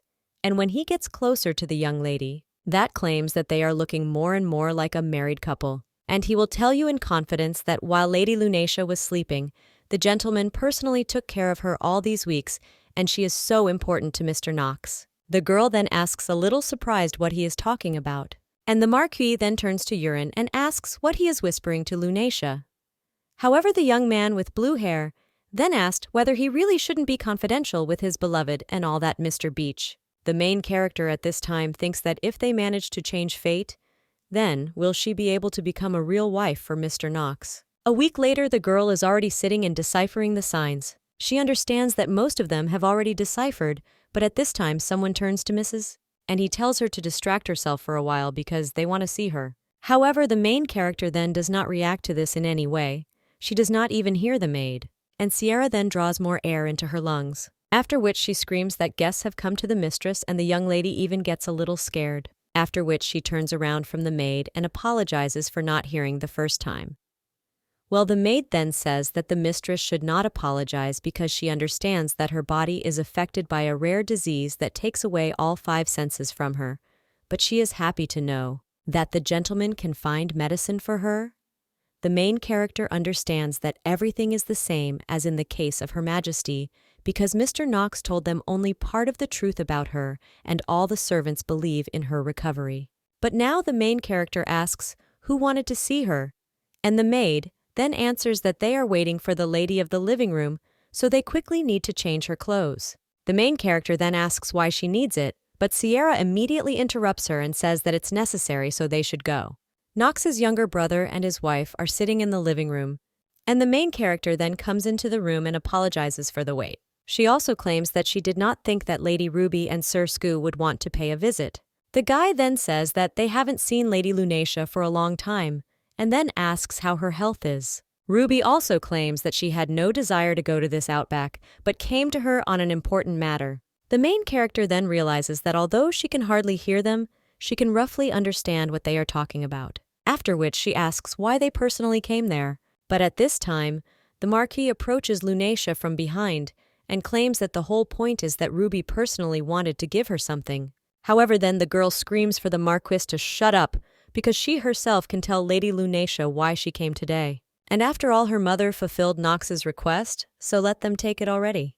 The guy then picks up the box and hands it to Lunacia, claiming that he asked to make this item personally for her. The main character then takes the box in her hands, but when he opens it, he looks at this thing a little surprised and asks what it is, and the Marquis then leans towards her ear and whispers that this is a hearing aid, and this is a special device that will help her hear better at a distance, after which the young lady asks if such technologies really exist. Ruby then only says that they should not dare to flirt in front of the guests, but she, by the way, is still there. But the Marquis does not pay attention to her, after which he continues to torture and claims that there is a kingdom beyond the sea with which they have concluded a peace agreement, and in exchange for peace, they pledge to help each other, including sharing the latest technologies. And this device allows the hearing impaired to remain on an equal footing with other people. After which the main character asks really, but Ruby's mother, that is the Duchess of Fanday, did this for her. But she has many connections in the overseas kingdom, and the Marquis then claims that he personally wrote her a letter and asked her to find this device. Since he is the older brother of his son-in-law, the woman could not refuse. The main character then takes this device in her hands and says that the Marquis did such work for her sake. Ruby at this time claims that she doesn't know why they need this thing, but it cost a lot of money, so she will be with the girl and considers it her gratitude for saving her husband. At this time, Sook turns to Lunacia and claims that Ruby was still thinking about how to express her gratitude to her. Therefore, they will be happy if she accepts this gift from them. At this time, the Marquis just sighs and the main character has a smile on her face. She replies that of course she will accept him and thanks these two from the bottom of her heart. That same evening, looking out the window, the main character realizes that thanks to today's meeting, she feels as if she has become closer to Lady Ruby, and although she has a strong-willed character, she is a good girl at heart. And her fiancé Sir Sook is gentle and open to dialogue, so they complement each other perfectly. But in the meantime, the main character has almost finished her work on decoding, and now the girl also remembers that she should write a responsible letter to Soleil about her well-being. The young lady realizes that a lot of time has passed since she fell unconscious at the reception, and everyone present knew about this incident, and her family was no exception. But only Soleil wrote letters to her worried about her condition, so the girl understands that it is worth keeping in touch with him at least. And now he finishes writing this sheet with a smile on his face. Well then, the girl hears someone knocking on the door and realizes that she hasn't heard such a clear knock on the door for a long time. After which he tells the one who came to come in, and it turns out to be the Marquee. He asks if the girl can now hear even extraneous sounds, and she replies that yes, she hears everything very clearly, as if she had never lost her hearing at all. Lunacia actually needed this device, but he should still warn her that if she completely loses her hearing, this thing will not help her hear again. The main character then replies that she understands, and Knox then claims that while he is in search of the moonlight, all he can do for her is to fulfill her wish that she wrote in her diary.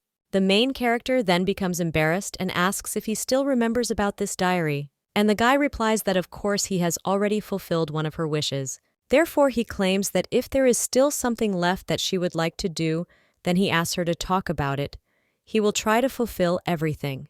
The main character is a little surprised after this, and then claims that if he survives all these moments with her, she will be very grateful to him. And the guy is very embarrassed after this, but then he realizes that his face has turned red, and then he turns away. Lunacia then asks what happened. But the guy then replies that everything is fine and let her not worry about it. But before that, he claims that they should visit one person with her, and the young lady then asks who, and the guy replies that Her Majesty wishes to meet her outside the royal palace and personally apologize for the fact that she suffered from the attacker. The main character then asks in shock if this is really so, but in her thoughts, she doesn't understand if the Empress really wants to meet her. Lunacia's father is sitting in his house with empty bottles of wine. His wife then turns to him and claims that her husband has been drinking without stopping for days, and at this rate his health will deteriorate. But the young lady's father then asks, what difference does it make because everyone knows that they are no longer under the wing of the Ilter family? And having learned about his lies, even regular clients turned away from his family. All ties with Ilter were destroyed, and Rosalyn also left them without explanation, so their house fell. At this time, the maid comes into the room and apologizes, but tells the gentleman that a client has come to him.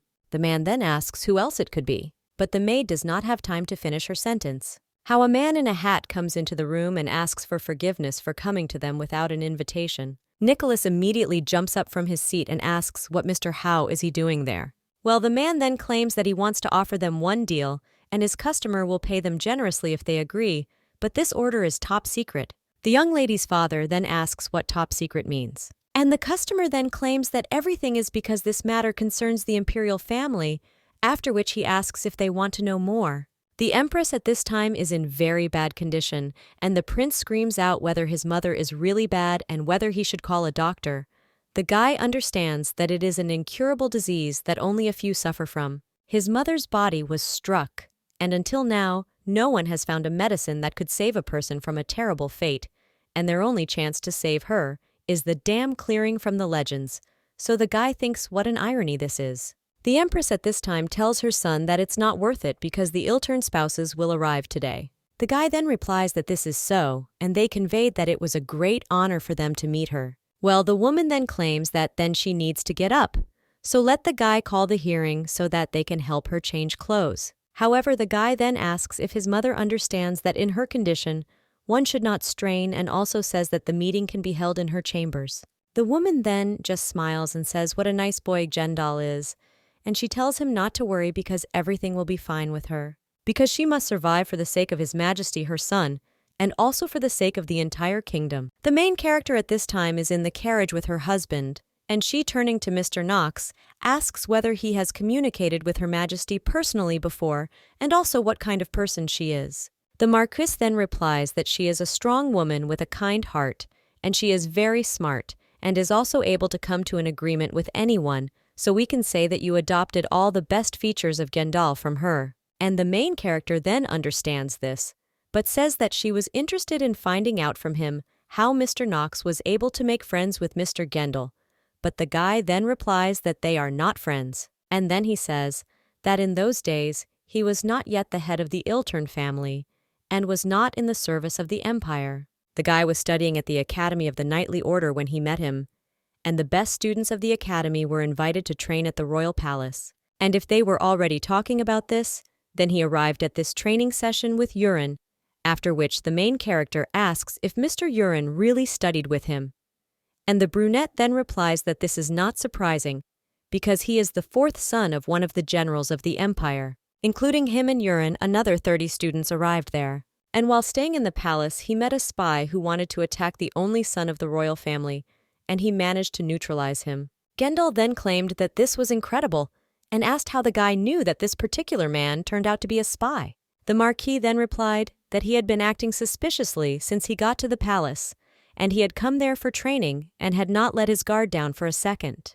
And the prince then said with a smile on his face that this guy was a nice fellow. And then he said that he now understands what kind of future head of the Ilter family is. And then he said that he liked the guy. The prince also extended his hand and asserted that he was not interested in fame in terms of numbers, and that the future Marquess was the most ordinary guy, which is why he wanted to be friends with a person like him. Now the brunette claims that despite the fact that the prince was literally in danger, he offered him friendship as if nothing had happened, and the young lady then realizes that this is like him. The Marquis says that if you think about it, he became friends with Urine at the same time. And then the two of them went to war, and Urine is the fourth son of a general in the imperial army, so in any case he was not supposed to become the next head, so this eccentric followed him, and even after the war remained to serve him. The main character then claims that she did not even know that Mr. Knox, Mr. Urine, and Mr. Gendel had known each other for so long. The girl understands that Gendel's mother embodies all the best qualities of her son, and Mr. Knox takes 6 months to find the lunar clearing, so apparently Her Majesty has little time left. A short time later, the young lady is already getting out of the carriage, and when he looks around, he claims that it is incredibly beautiful there. After which, the two move on and the girl realizes that they are in such a well-behaved and beautiful place. The estate was built specifically for the Empress, and according to Mr. Knox, His Highness built this estate for his wife, so that she could relax in nature in peace and quiet. This act only proves the depth of the Emperor's feelings for his wife. A new assassin could be hiding there in a quiet place among the loyal subjects of the royal family. But then the Marquis suddenly turns to Lunacia and tells her to wait. The young lady then turns and asks what happened. But when he sees 2 more people in front of him, he is a little surprised. The brunette then claims that this woman is one of the Emperor's concubines, and the man is next to her. But at this time that man begins to speak, and he claims that he will not meet such guests in this place. He also states how unusual it is to encounter the reclusive Marquis at Her Majesty's estate. And the man asks if the guy has really come to meet her in person. The main character then realizes that she knows who he is, and his name, Marquis Lautria, the most ancient ducal house of their empire, and they are on the same level of influence as Master Knox. And also the Marquis Lautria and His Majesty are old friends, so everyone at court recognizes his status. And the girl now understands that if she thinks about it, she didn't see him among the guests at the engagement reception. But I'm sure that the Emperor included him on the list of invitees, so the girl thinks how strange it is. The Marquis at this time turns to this man and claims that he is glad to meet Mr. Lautria, and also says that everything is true and they decided to pay a visit to Her Majesty. Lautria then with a smile on her face asks if they will pay a visit and is also interested in what issue. And the brunette then replies that during a reception in the palace, his bride was attacked, and Her Majesty wanted to personally apologize for this incident. The young lady understands that information about what happened that night was ultimately not taken outside the castle. And she's even glad that no one found out about this case, otherwise new rumors about Mr. Knox would have spread among the people. The man then with a smile on his face says that this is it, and asks if that's why the guy didn't arrive there alone. And the main character then comes forward and asks to be allowed to introduce herself. And then she claims that her name is Luna Hassel. One of the Emperor's concubines then asks Hassel if she is, and the girl then wonders if something is wrong. Well, the woman then replies that no and asks for forgiveness. The Marquis at this time asks what brought Mr. Lautria to Her Majesty's estate, and the man then replies that he wanted to meet with the Emperor and discuss political issues, but accidentally ran into Madame Rabienne, and she confused the date of the tea party with Her Majesty, so she intended to return to the palace. And the main character then understands that the Empress's tea party with her concubines is a long-standing tradition that exists for the sake of maintaining trusting relationships, and such an event is held once a month, and all issues related to the concubines themselves and their relationship with the emperor are discussed. Despite her health, Her Majesty still fulfills her duties. At this time, the man just turns around and says that he doesn't dare detain them any longer, and it's time for him to meet His Majesty. But when he turns around, the smile leaves his face. And Knox then tells Lunacia that they also need to go, and the girl agrees. After which they bow and say goodbye to Madame Rebienne. However, the woman is then silent for a bit, and when they turn around, she tells them to wait. The main character then asks if something is wrong, and Madame Rebienne then says that Lady Lunacia interested her. So she asks if the girl would like to attend the next tea party as her invited guest. The main character then does not understand what is happening and why the woman suddenly decided to call her, and the young lady then realizes that she doesn't know what's on her mind. But she just bows and says that she is honored to accept the invitation from Madame Rebienne, and she will gladly join her company.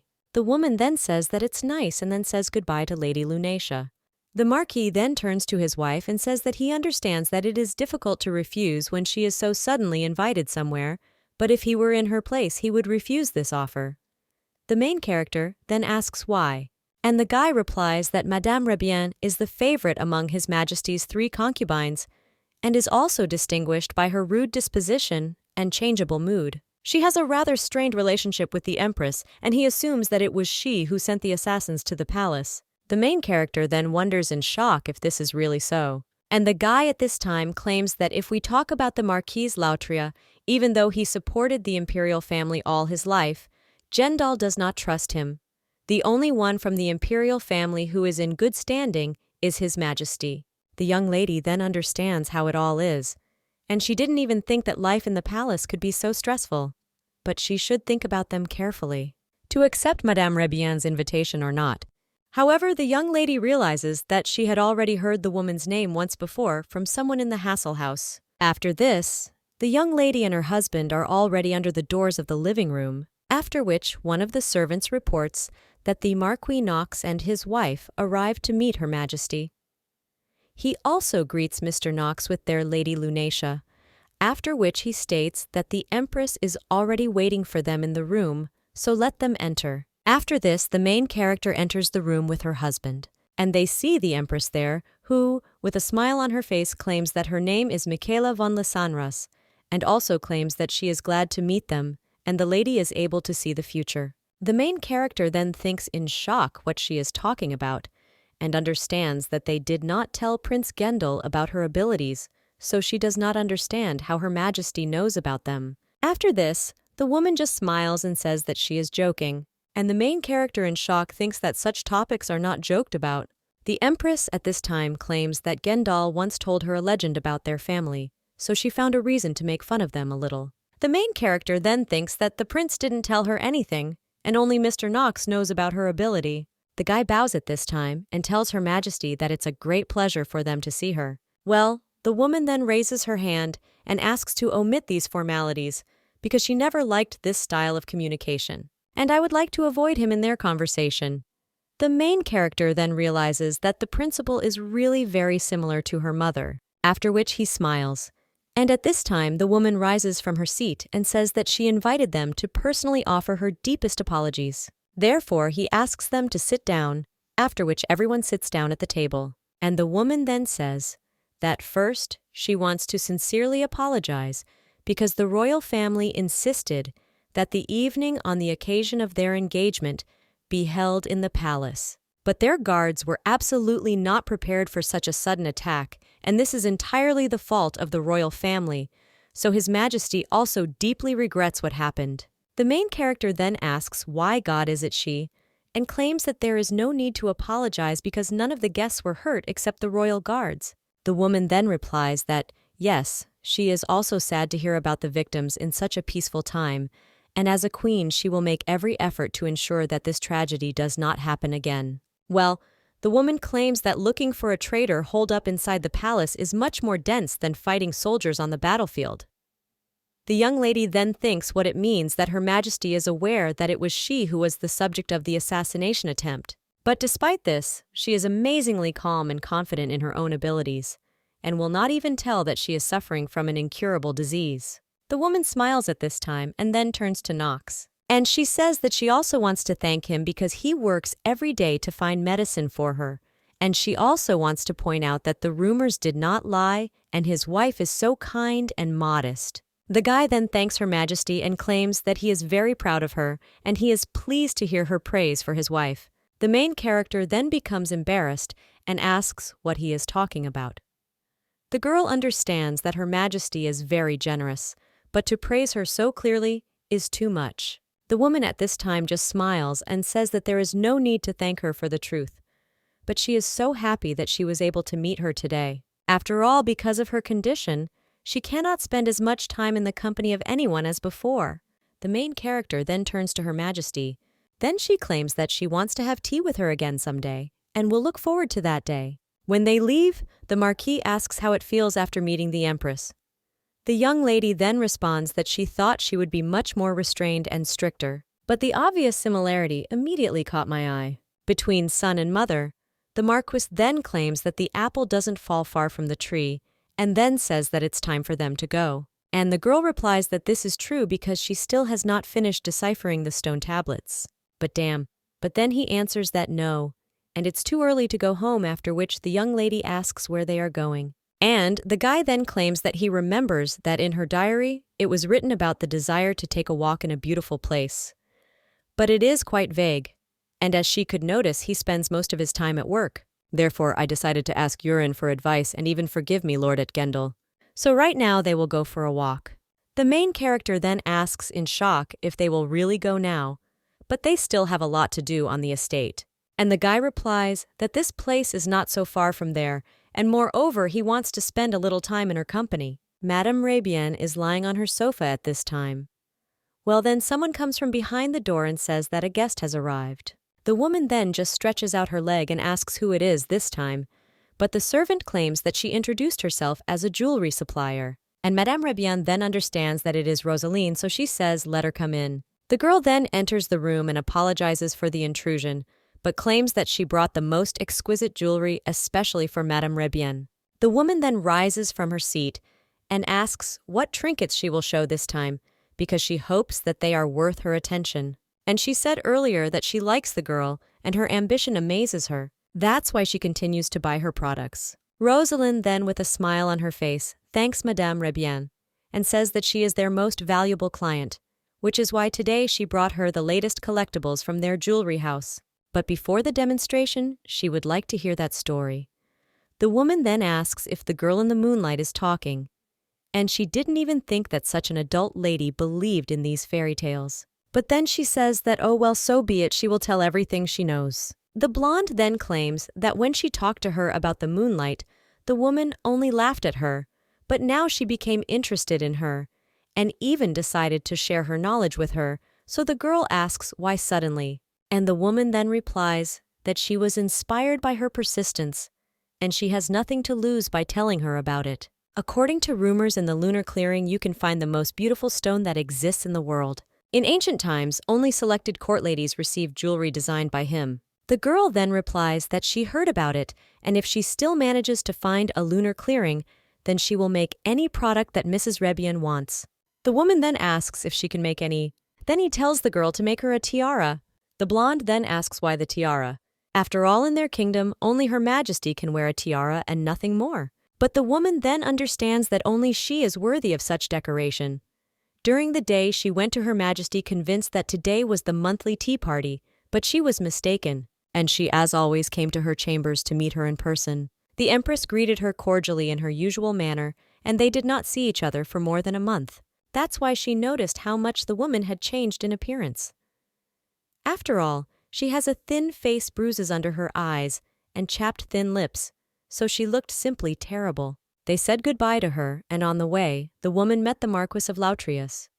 He told her that the Empress was terminally ill, and since he said so, she was inclined to believe him. Now the woman asks Rosalyn what it is, and if she can cook hay tiara. And the girl then replies that everything is not so, and if a woman wants it that way, then of course she will do it. Madame Rabienne then understands that as soon as the Empress leaves them, she will be the next contender for the throne, and for this occasion she should have an incredibly beautiful attribute of power. The lady with blonde hair then asks to be allowed to make it for Madame Rebienne, and the woman then agrees, but claims that she heard that the Marquee Ilter lives in the forest where the moonlight is located.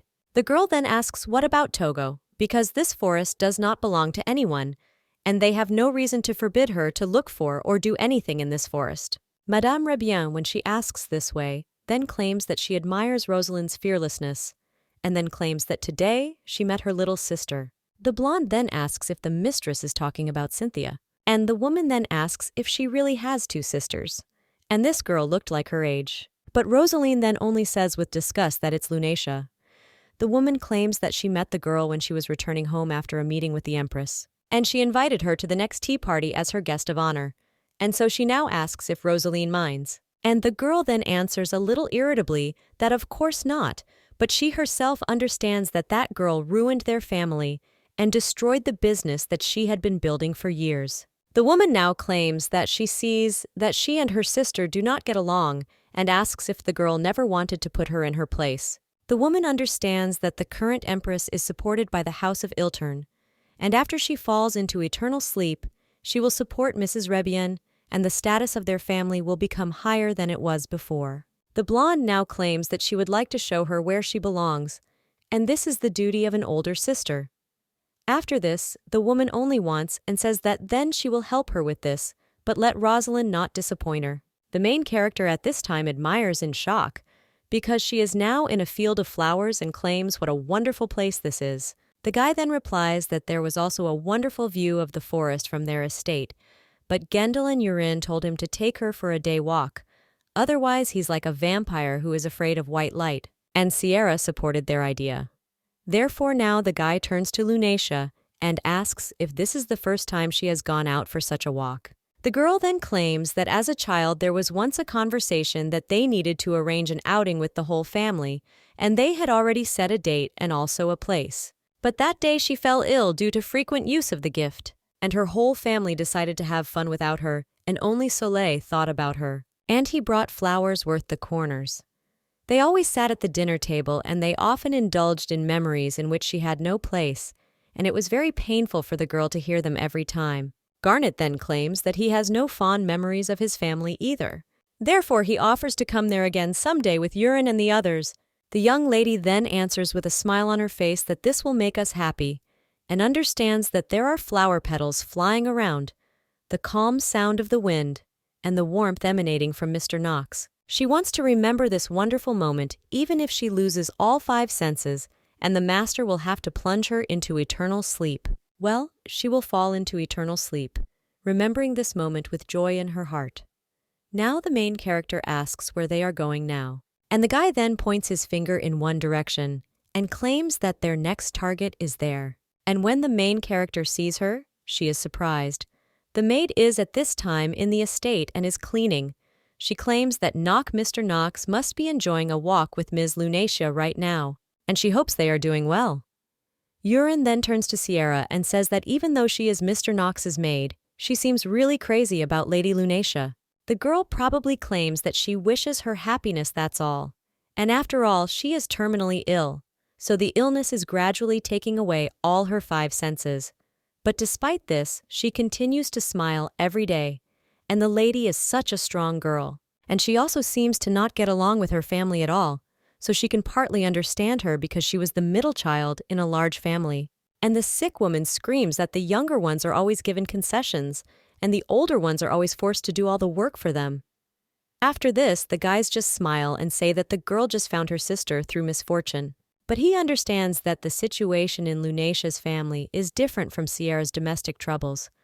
After all, it was because of them that the young lady was struck by an incurable disease, and if they could find the moon herb. At this time, the maid looks out the window and asks what the noise is on the street, and the guys answer that the soldiers recently returned from an expedition, and it seems that her lover took part in it. Therefore, he claims that maybe they managed to find the moongrass, and the guy asks if he should go ask them, and the girl claims that if Roberto is back, then she will go too. But when the two of them go out into the street, they are shocked to think what it is. At this time, a young lady is near a building and asks if this is a church. The guy replies that it has not been functioning for a long time, and Gendel said that they can spend time there, and no one will disturb them. So he thought that he wanted to show her the place with which many of his memories are connected. The young lady then asks if he wants to say that this church is special to him. And the guy replies that if you think like that, then this is the only place for him that he can call special, and then asks if the girl wants to come in, and he opens the door to the church. The girl then looks around and says that the interior decoration is so well preserved, and it cannot be said that no one visits her anymore. The Marquee then claims that secret wedding ceremonies used to be held in this church, and there his father proposed to his real mother, at least that's what he told him as a child.